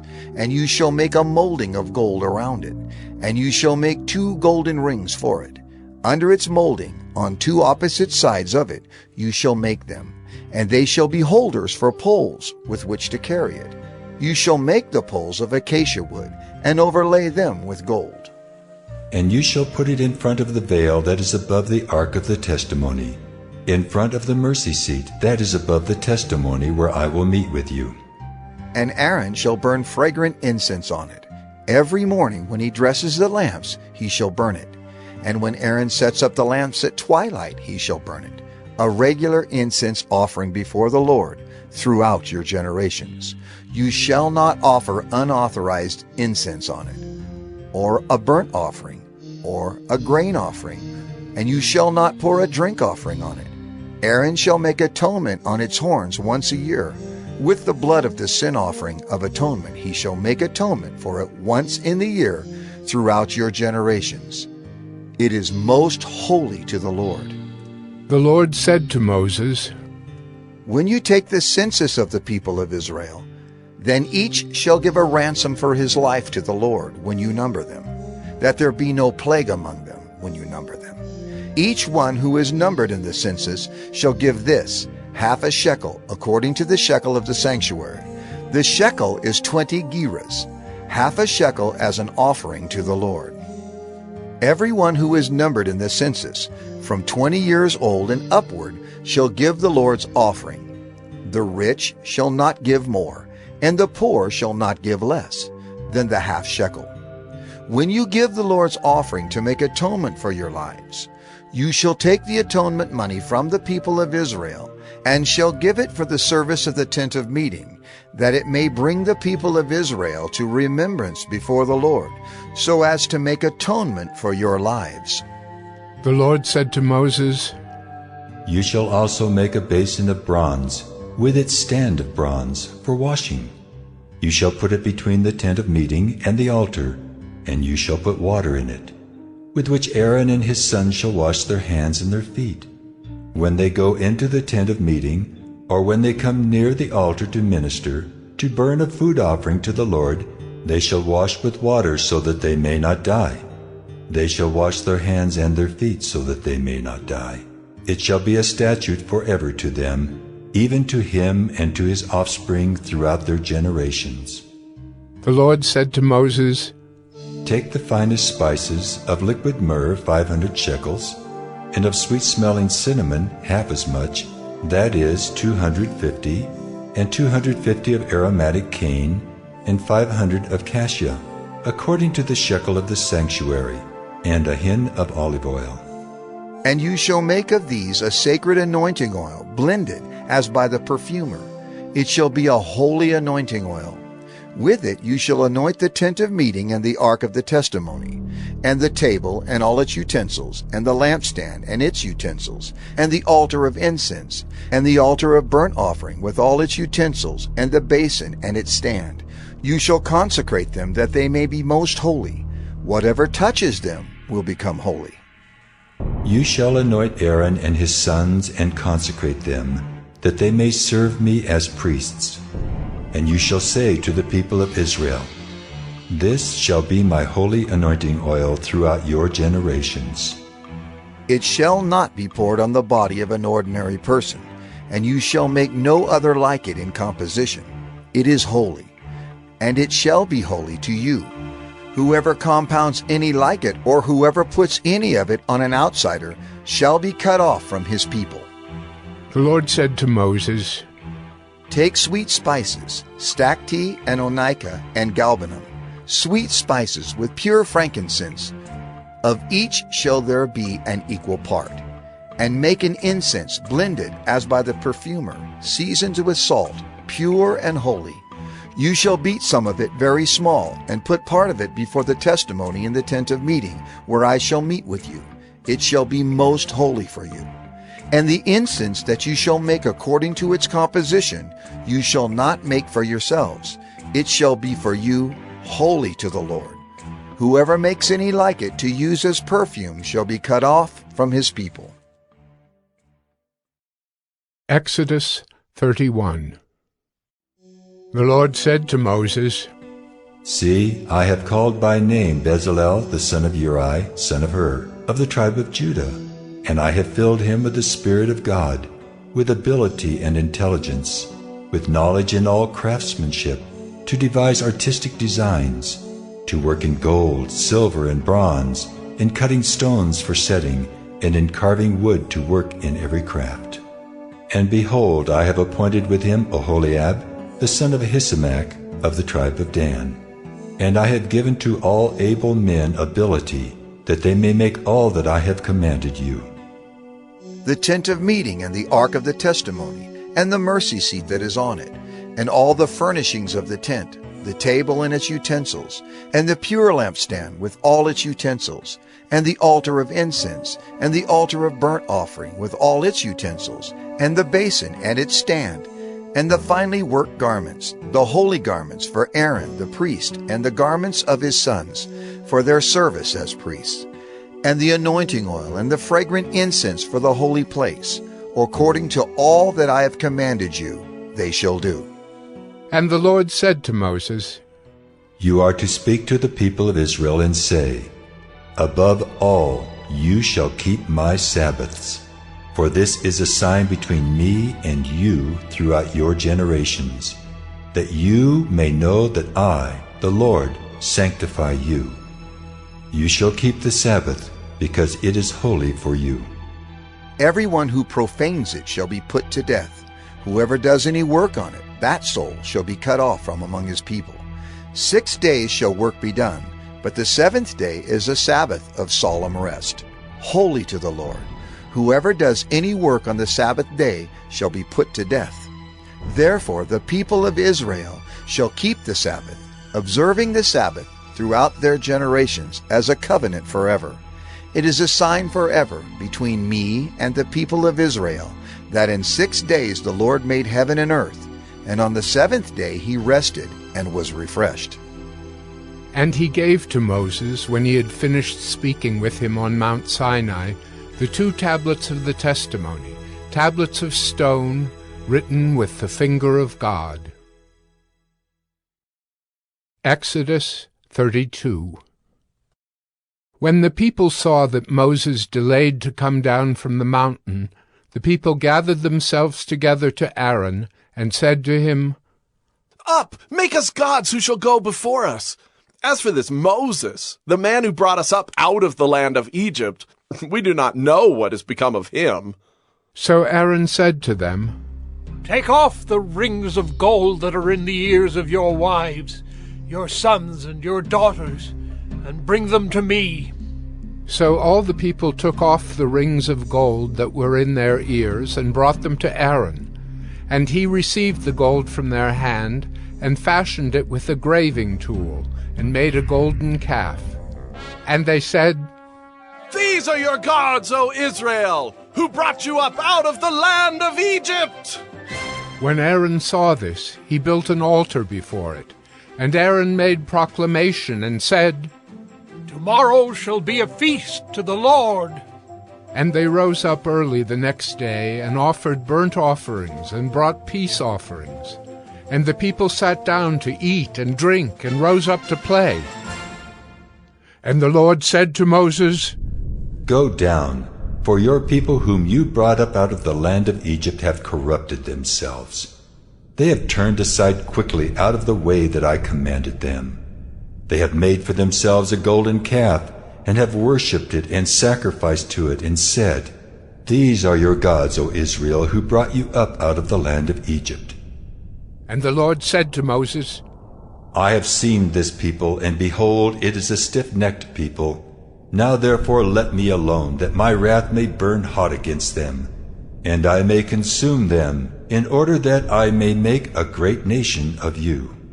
But Moses implored the Lord his God, and said, O Lord, why does your wrath burn hot against your people, whom you have brought out of the land of Egypt with great power and with a mighty hand? Why should the Egyptians say, With evil intent did he bring them out, to kill them in the mountains and to consume them from the face of the earth? Turn from your burning anger and relent from this disaster against your people. Remember Abraham, Isaac, and Israel, your servants, to whom you swore by your own self, and said to them, I will multiply your offspring as the stars of heaven, and all this land that I have promised I will give to your offspring, and they shall inherit it forever. And the Lord relented from the disaster that he had spoken of bringing on his people. Then Moses turned and went down from the mountain with the 2 tablets of the testimony in his hand, tablets that were written on both sides. On the front and on the back they were written. The tablets were the work of God, and the writing was the writing of God, engraved on the tablets. When Joshua heard the noise of the people as they shouted, he said to Moses, "There is a noise of war in the camp." But he said, "It is not the sound of shouting for victory, or the sound of the cry of defeat, but the sound of singing that I hear." And as soon as he came near the camp and saw the calf and the dancing, Moses' anger burned hot, and he threw the tablets out of his hands and broke them at the foot of the mountain. He took the calf that they had made and burned it with fire, and ground it to powder and scattered it on the water, and made the people of Israel drink it. And Moses said to Aaron, "What did this people do to you that you have brought such a great sin upon them?" And Aaron said, "Let not the anger of my Lord burn hot. You know the people, that they are set on evil. For they said to me, 'Make us gods who shall go before us.' As for this Moses, the man who brought us up out of the land of Egypt, we do not know what has become of him. So I said to them, 'Let any who have gold take it off.' So they gave it to me, and I threw it into the fire, and out came this calf." And when Moses saw that the people had broken loose, for Aaron had let them break loose to the derision of their enemies, then Moses stood in the gate of the camp and said, "Who is on the Lord's side? Come to me." And all the sons of Levi gathered around him, and he said to them, "Thus says the Lord God of Israel, put your sword on your side, each of you, and go to and fro from gate to gate throughout the camp, and each of you kill his brother and his companion and his neighbor." And the sons of Levi did according to the word of Moses. And that day about 3,000 men of the people fell. And Moses said, "Today you have been ordained for the service of the Lord, each one at the cost of his son and of his brother, so that he might bestow a blessing upon you this day." The next day Moses said to the people, "You have sinned a great sin, and now I will go up to the Lord. Perhaps I can make atonement for your sin." So Moses returned to the Lord and said, "Alas, this people has sinned a great sin.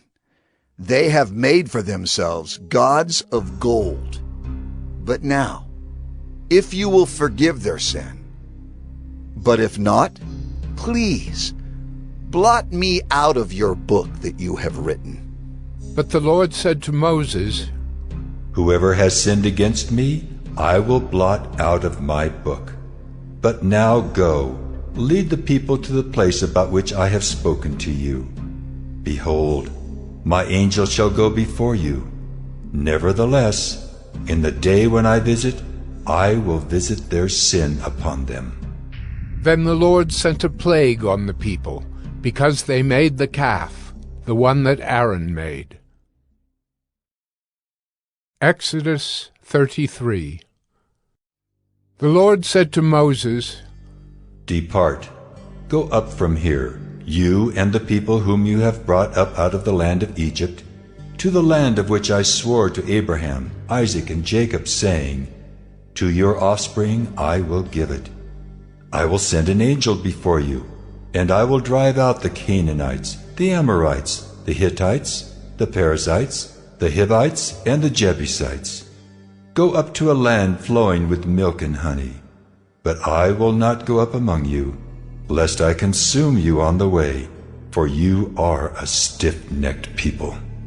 When the people heard this disastrous word, they mourned, and no one put on his ornaments, for the Lord had said to Moses, "Say to the people of Israel, you are a stiff-necked people.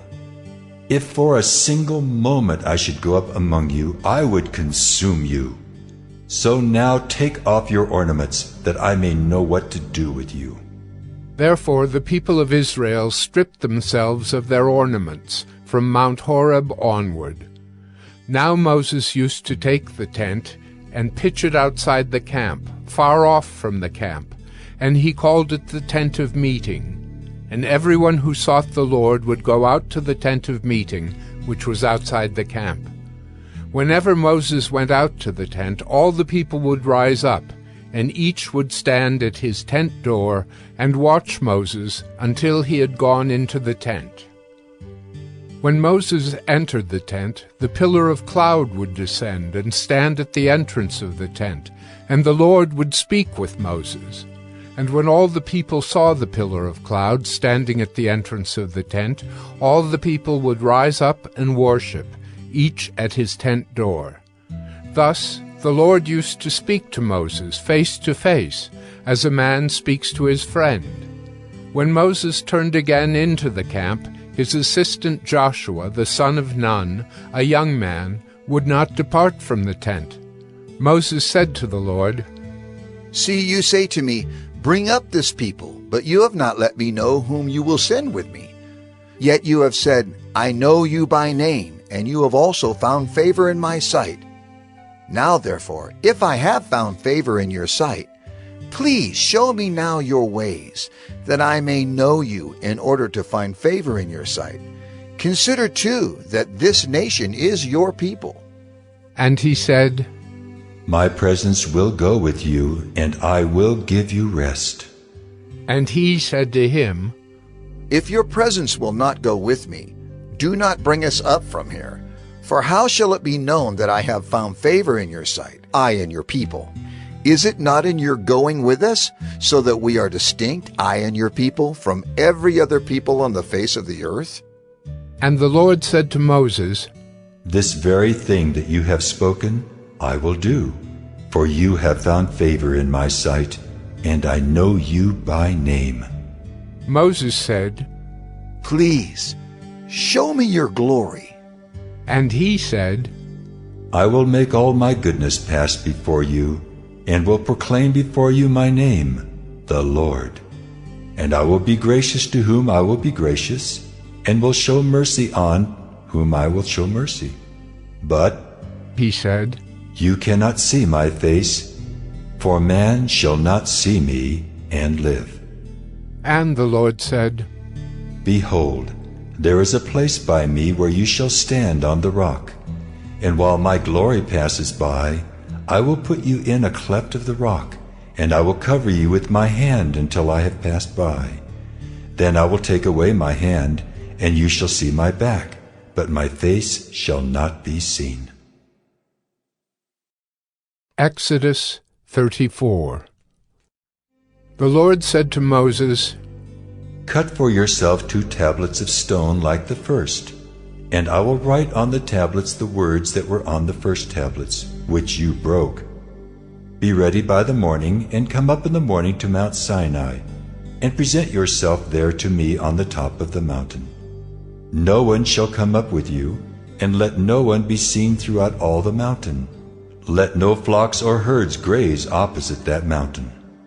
So Moses cut 2 tablets of stone like the first, and he rose early in the morning and went up on Mount Sinai as the Lord had commanded him, and took in his hand 2 tablets of stone.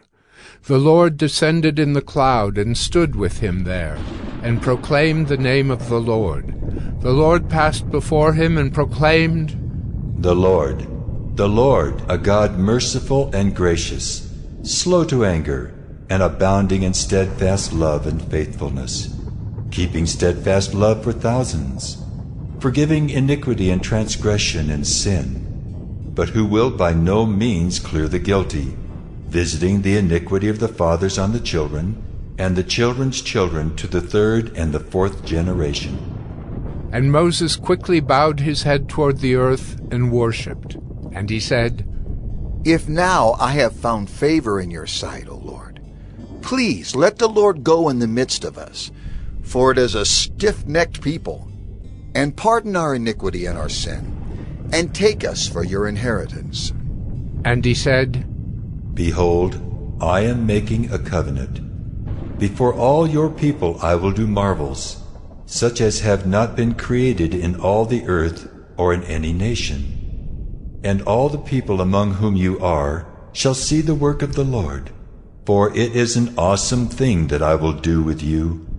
Observe what I command you this day.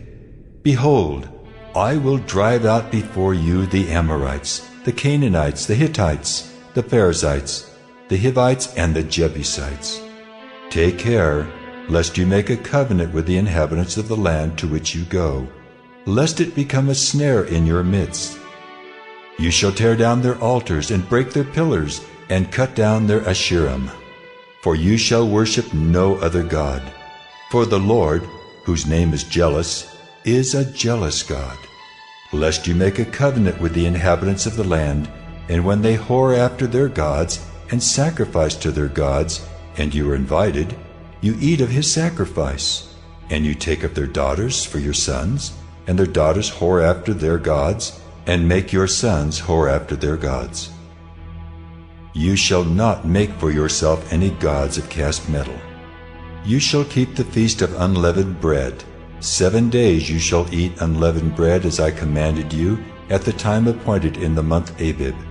For in the month Abib you came out from Egypt. All that open the womb are mine. All your male livestock, the firstborn of cow and sheep, the firstborn of a donkey, you shall redeem with a lamb. Or if you will not redeem it, you shall break its neck. All the firstborn of your sons you shall redeem, and none shall appear before me empty-handed. 6 days you shall work, but on the 7th day you shall rest. In plowing time and in harvest you shall rest. You shall observe the Feast of Weeks, the firstfruits of wheat harvest, and the Feast of Ingathering at the year's end. 3 times in the year shall all your males appear before the Lord God, the God of Israel. For I will cast out nations before you, and enlarge your borders.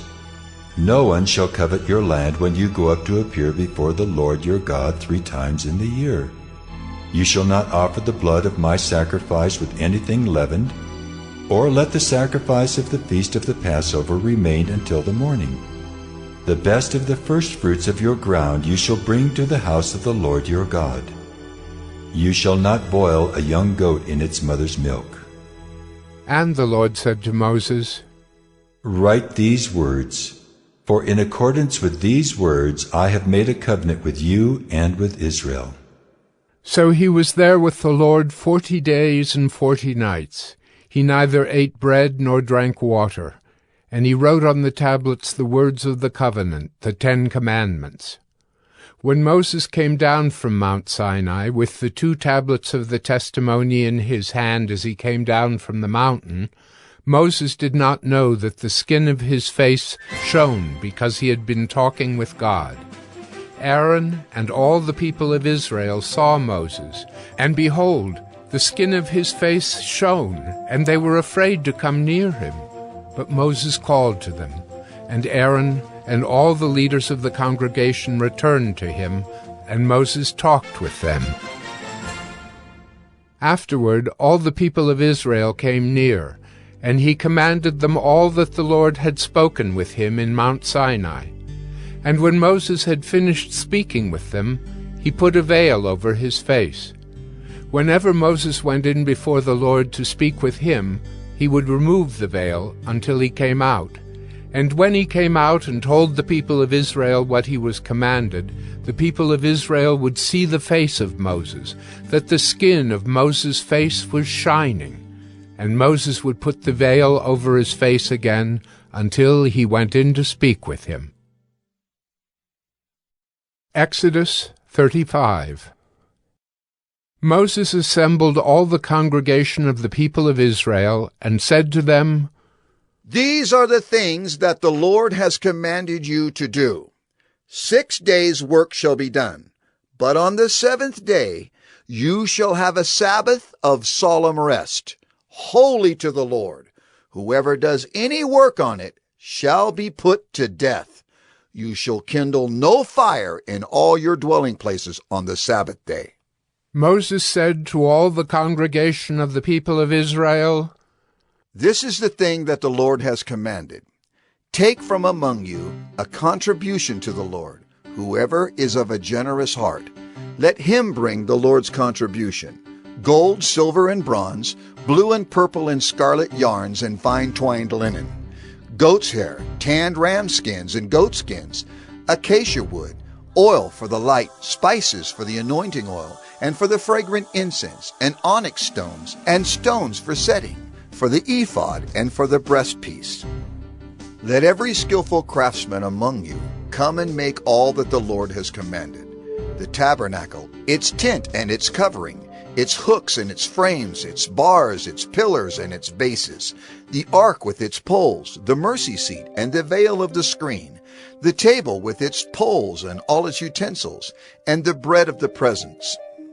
The lampstand also for the light, with its utensils and its lamps, and the oil for the light, and the altar of incense with its poles, and the anointing oil, and the fragrant incense, and the screen for the door, at the door of the tabernacle, the altar of burnt offering with its grating of bronze, its poles and all its utensils, the basin and its stand, the hangings of the court, its pillars and its bases, and the screen for the gate of the court, the pegs of the tabernacle and the pegs of the court, and their cords, the finely worked garments for ministering in the holy place, the holy garments for Aaron the priest, and the garments of his sons for their service as priests. Then all the congregation of the people of Israel departed from the presence of Moses, and they came, everyone whose heart stirred him, and everyone whose spirit moved him, and brought the Lord's contribution to be used for the tent of meeting, and for all its service, and for the holy garments.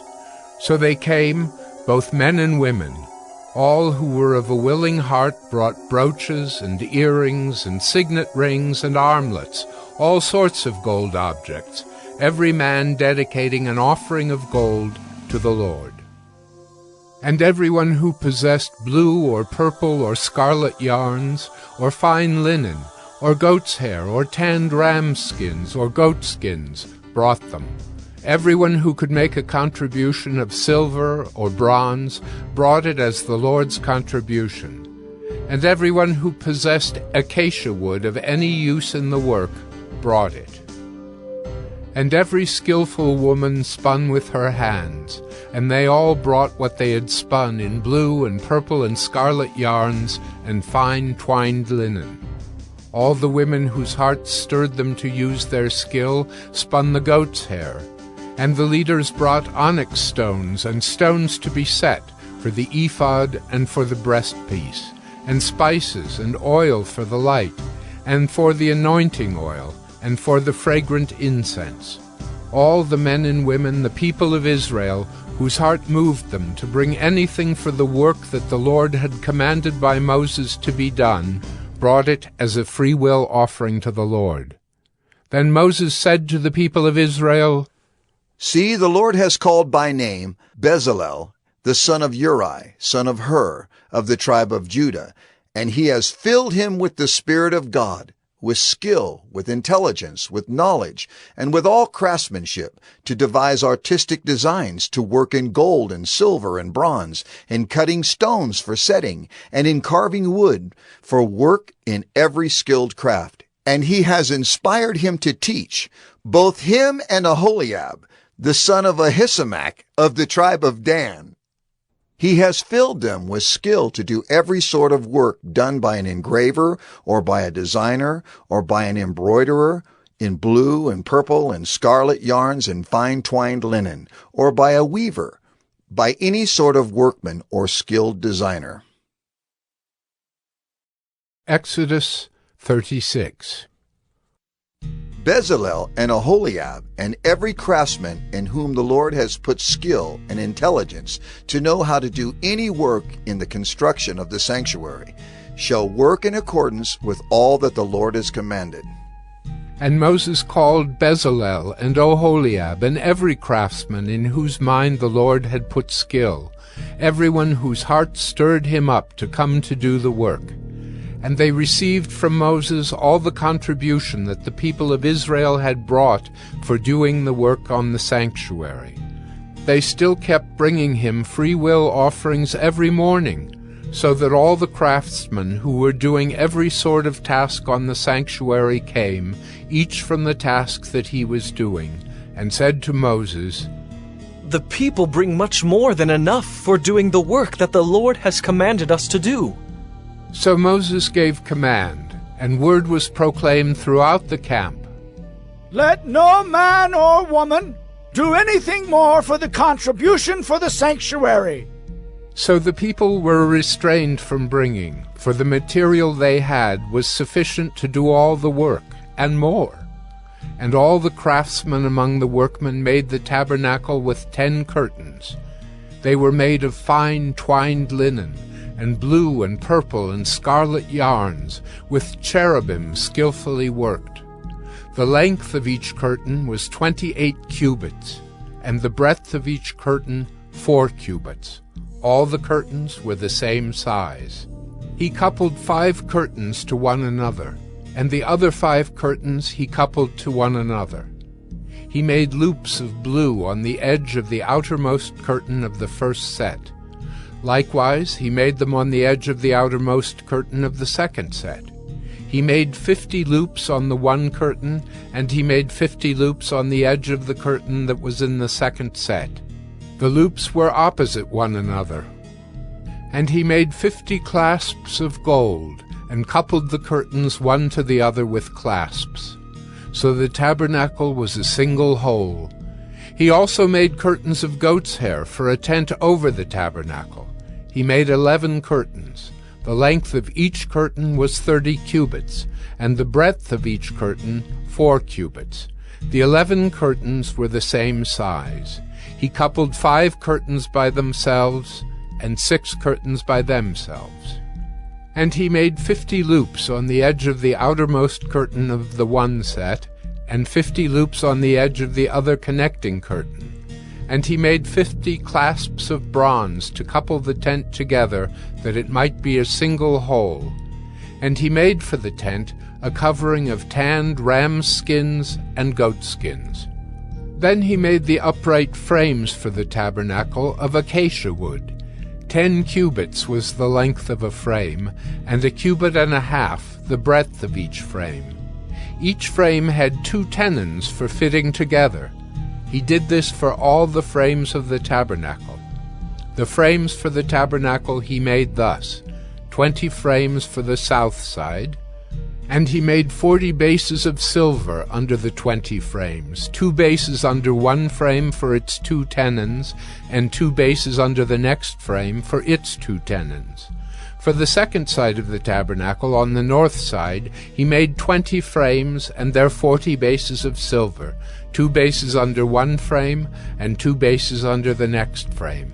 For the rear of the tabernacle westward, he made 6 frames. He made 2 frames for corners of the tabernacle in the rear. And they were separate beneath, but joined at the top, at the first ring. He made 2 of them this way for the 2 corners. There were 8 frames with their bases of silver, 16 bases under every frame, 2 bases. He made bars of acacia wood, 5 for the frames of the one side of the tabernacle, and 5 bars for the frames of the other side of the tabernacle, and 5 bars for the frames of the tabernacle at the rear westward. And he made the middle bar to run from end to end, halfway up the frames. And he overlaid the frames with gold, and made their rings of gold for holders for the bars, and overlaid the bars with gold. He made the veil of blue and purple and scarlet yarns, and fine twined linen. With cherubim skillfully worked into it he made it. And for it he made 4 pillars of acacia, and overlaid them with gold. Their hooks were of gold, and he cast for them 4 bases of silver. He also made a screen for the entrance of the tent, of blue and purple and scarlet yarns, and fine twined linen, embroidered with needlework, and its 5 pillars with their hooks. He overlaid their capitals, and their fillets were of gold, but their 5 bases were of bronze. Exodus 37. Bezalel made the ark of acacia wood. 2 cubits and a half was its length, 1 cubit and a half its breadth, and 1 cubit and a half its height. And he overlaid it with pure gold, inside and outside, and made a molding of gold around it. And he cast for it 4 rings of gold for its 4 feet, 2 rings on its one side and 2 rings on its other side. And he made poles of acacia wood, and overlaid them with gold, and put the poles into the rings on the sides of the ark to carry the ark. And he made a mercy seat of pure gold. 2 cubits and a half was its length, and 1 cubit and a half its breadth. And he made 2 cherubim of gold.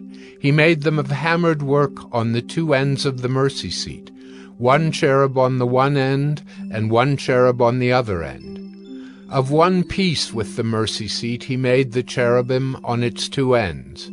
The cherubim spread out their wings above, overshadowing the mercy seat with their wings, with their faces one to another. Toward the mercy seat were the faces of the cherubim. He also made the table of acacia wood. 2 cubits was its length, 1 cubit its breadth, and 1 cubit and a half its height. And he overlaid it with pure gold, and made a molding of gold around it. And he made a rim around it, a handbreadth wide, and made a molding of gold around the rim.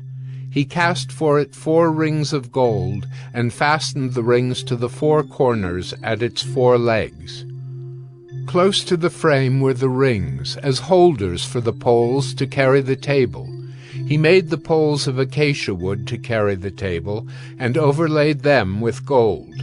And he made the vessels of pure gold that were to be on the table, its plates and dishes for incense, and its bowls and flagons with which to pour drink offerings.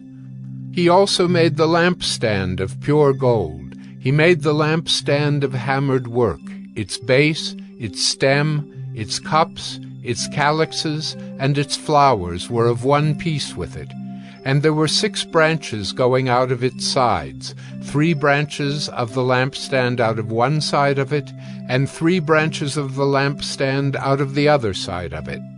3 cups made like almond blossoms, each with calyx and flower on one branch, and 3 cups made like almond blossoms, each with calyx and flower on the other branch.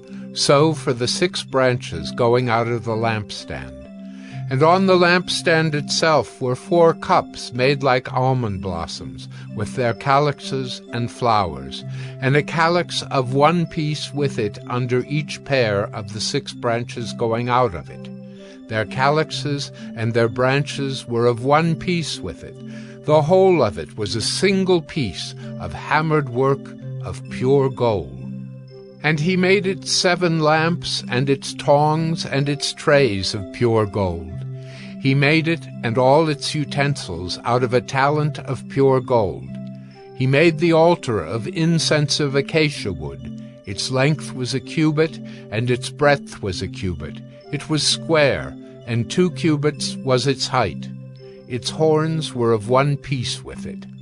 He overlaid it with pure gold, its top and around its sides, and its horns. And he made a molding of gold around it, and made 2 rings of gold on it under its molding, on 2 opposite sides of it, as holders for the poles with which to carry it. And he made the poles of acacia wood, and overlaid them with gold. He made the holy anointing oil also, and the pure fragrant incense, blended as by the perfumer. Exodus 38. He made the altar of burnt offering of acacia wood. 5 cubits was its length, and 5 cubits its breadth. It was square, and 3 cubits was its height. He made horns for it on its 4 corners. Its horns were of one piece with it, and he overlaid it with bronze. And he made all the utensils of the altar, the pots, the shovels, the basins, the forks, and the fire pans. He made all its utensils of bronze. And he made for the altar a grating, a network of bronze under its ledge, extending halfway down. He cast 4 rings on the 4 corners of the bronze grating as holders for the poles. He made the poles of acacia wood and overlaid them with bronze. And he put the poles through the rings on the sides of the altar to carry it with them. He made it hollow with boards. He made the basin of bronze and its stand of bronze from the mirrors of the ministering women who ministered in the entrance of the tent of meeting. And he made the court. For the south side the hangings of the court were of fine twined linen, 100 cubits. Their 20 pillars and their 20 bases were of bronze, but the hooks of the pillars and their fillets were of silver. And for the north side there were hangings of 100 cubits. Their 20 pillars, their 20 bases were of bronze, but the hooks of the pillars and their fillets were of silver. And for the west side were hangings of 50 cubits, their 10 pillars and their 10 bases. The hooks of the pillars and their fillets were of silver. And for the front, to the east, 50 cubits. The hangings for one side of the gate were 15 cubits, with their 3 pillars and 3 bases. And so for the other side. On both sides of the gate of the court were hangings of 15 cubits, with their 3 pillars and their 3 bases. All the hangings around the court were of fine twined linen, and the bases for the pillars were of bronze, but the hooks of the pillars and their fillets were of silver. The overlaying of their capitals was also of silver, and all the pillars of the court were filleted with silver. And the screen for the gate of the court was embroidered with needlework in blue and purple and scarlet yarns and fine twined linen. It was 20 cubits long and 5 cubits high in its breadth, corresponding to the hangings of the court. And their pillars were 4 in number. Their 4 bases were of bronze, their hooks of silver, and the overlaying of their capitals and their fillets of silver. And all the pegs for the tabernacle and for the court all around were of bronze. These are the records of the tabernacle of the testimony, as they were recorded at the commandment of Moses, the responsibility of the Levites under the direction of Ithamar, the son of Aaron the priest. Bezalel, the son of Uri, son of Hur, of the tribe of Judah, made all that the Lord commanded Moses. And with him was Oholiab, the son of Ahisamach, of the tribe of Dan, an engraver and designer and embroiderer in blue and purple and scarlet yarns and fine twined linen. All the gold that was used for the work in all the construction of the sanctuary, the gold from the offering, was 29 talents, and 730 shekels by the shekel of the sanctuary. The silver from those of the congregation who were recorded was 100 talents and 1,775 shekels by the shekel of the sanctuary. A beka a head, that is, half a shekel by the shekel of the sanctuary, for everyone who was listed in the records from 20 years old and upward, for 603,550 men. The 100 talents of silver were for casting the bases of the sanctuary and the bases of the veil. 100 bases for the 100 talents, a talent a base. And of the 1,775 shekels he made hooks for the pillars, and overlaid their capitals, and made fillets for them. The bronze that was offered was 70 talents and 2,400 shekels. With it he made the bases for the entrance of the tent of meeting, the bronze altar, and the bronze grating for it, and all the utensils of the altar, the bases around the court, and the bases of the gate of the court, all the pegs of the tabernacle, and all the pegs around the court. Exodus 39. From the blue and purple and scarlet yarns they made finely woven garments for ministering in the holy place. They made the holy garments for Aaron, as the Lord had commanded Moses. He made the ephod of gold, blue and purple and scarlet yarns, and fine twined linen. And they hammered out gold leaf, and he cut it into threads, to work into the blue and purple and the scarlet yarns, and into the fine twined linen in skilled design. They made for the ephod attaching shoulder pieces, joined to it at its two edges, and the skillfully woven band on it was of one piece with it, and made like it, of gold, blue and purple and scarlet yarns, and fine twined linen, as the Lord had commanded Moses. They made the onyx stones, enclosed in settings of gold filigree, and engraved like the engravings of a signet, according to the names of the sons of Israel.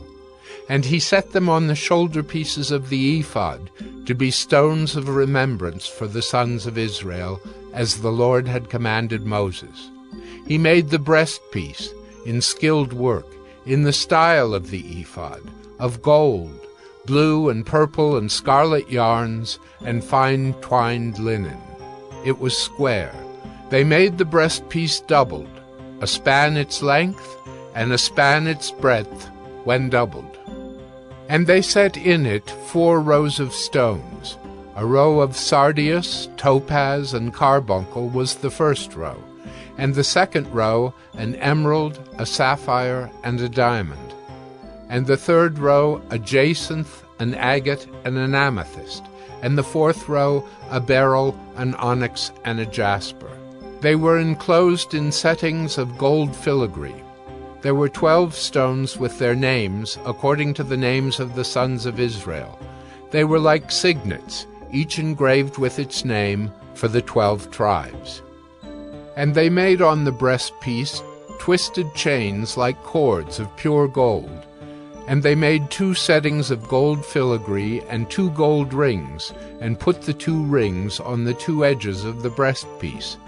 And they put the 2 cords of gold in the 2 rings at the edges of the breastpiece. They attached the 2 ends of the 2 cords to the 2 settings of filigree. Thus they attached it in front to the shoulder pieces of the ephod. Then they made 2 rings of gold, and put them at the 2 ends of the breastpiece, on its inside edge next to the ephod. And they made 2 rings of gold, and attached them in front to the lower part of the 2 shoulder pieces of the ephod, at its seam, above the skillfully woven band of the ephod. And they bound the breastpiece by its rings to the rings of the ephod with a lace of blue, so that it should lie on the skillfully woven band of the ephod, and that the breastpiece should not come loose from the ephod, as the Lord had commanded Moses. He also made the robe of the ephod woven all of blue, and the opening of the robe in it was like the opening in a garment, with a binding around the opening so that it might not tear. On the hem of the robe they made pomegranates of blue and purple and scarlet yarns and fine twined linen. They also made bells of pure gold, and put the bells between the pomegranates all around the hem of the robe between the pomegranates, a bell and a pomegranate, a bell and a pomegranate around the hem of the robe for ministering, as the Lord had commanded Moses. They also made the coats, woven of fine linen, for Aaron and his sons, and the turban of fine linen, and the caps of fine linen, and the linen undergarments of fine twined linen, and the sash of fine twined linen, and of blue and purple and scarlet yarns, embroidered with needlework, as the Lord had commanded Moses. They made the plate of the holy crown of pure gold, and wrote on it an inscription like the engraving of a signet, Holy to the Lord. And they tied to it a cord of blue to fasten it on the turban above, as the Lord had commanded Moses. Thus all the work of the tabernacle of the tent of meeting was finished, and the people of Israel did according to all that the Lord had commanded Moses. So they did. Then they brought the tabernacle to Moses, the tent and all its utensils, its hooks, its frames, its bars, its pillars, and its bases, the covering of tanned ram skins and goat skins, and the veil of the screen. The ark of the testimony with its poles and the mercy seat, the table with all its utensils, and the bread of the presence, the lampstand of pure gold, and its lamps with the lamps set, and all its utensils, and the oil for the light, the golden altar, the anointing oil, and the fragrant incense, and the screen for the entrance of the tent, the bronze altar and its grating of bronze, its poles and all its utensils, the basin and its stand, the hangings of the court, its pillars and its bases, and the screen for the gate of the court, its cords and its pegs, and all the utensils for the service of the tabernacle, for the tent of meeting. The finely worked garments for ministering in the holy place, the holy garments for Aaron the priest, and the garments of his sons for their service as priests. According to all that the Lord had commanded Moses, so the people of Israel had done all the work. And Moses saw all the work, and behold, they had done it. As the Lord had commanded, so had they done it. Then Moses blessed them. Exodus 40.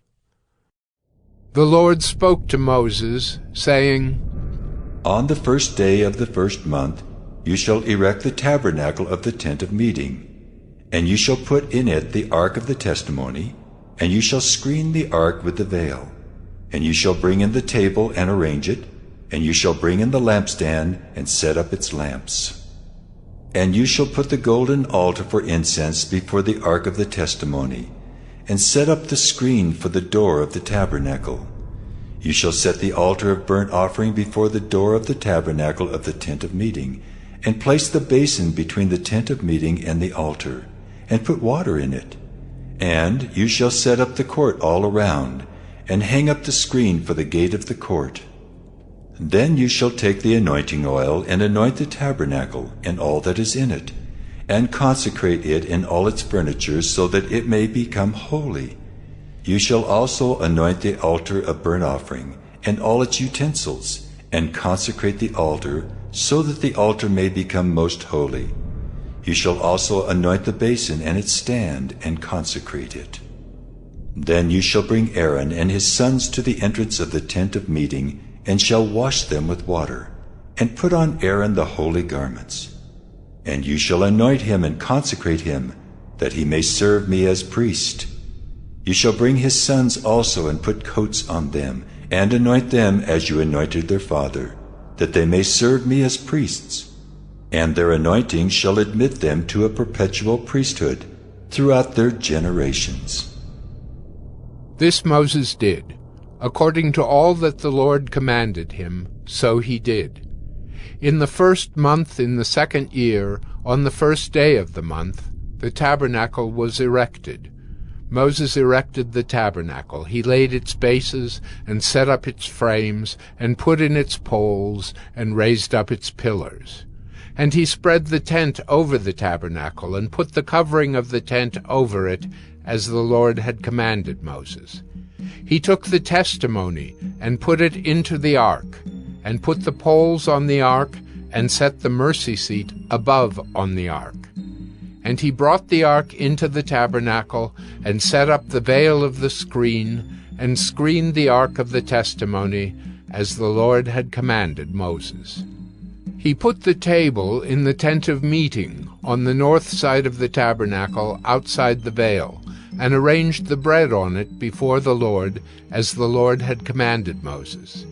He put the lampstand in the tent of meeting, opposite the table, on the south side of the tabernacle, and set up the lamps before the Lord, as the Lord had commanded Moses. He put the golden altar in the tent of meeting before the veil, and burned fragrant incense on it, as the Lord had commanded Moses. He put in place the screen for the door of the tabernacle, and he set the altar of burnt offering at the entrance of the tabernacle of the tent of meeting, and offered on it the burnt offering and the grain offering, as the Lord had commanded Moses. He set the basin between the tent of meeting and the altar, and put water in it for washing, with which Moses and Aaron and his sons washed their hands and their feet. When they went into the tent of meeting, and when they approached the altar, they washed, as the Lord commanded Moses. And he erected the court around the tabernacle and the altar, and set up the screen of the gate of the court. So Moses finished the work. Then the cloud covered the tent of meeting, and the glory of the Lord filled the tabernacle. And Moses was not able to enter the tent of meeting because the cloud settled on it, and the glory of the Lord filled the tabernacle. Throughout all their journeys, whenever the cloud was taken up from over the tabernacle, the people of Israel would set out. But if the cloud was not taken up, then they did not set out till the day that it was taken up. For the cloud of the Lord was on the tabernacle by day, and fire was in it by night, in the sight of all the house of Israel throughout all their journeys.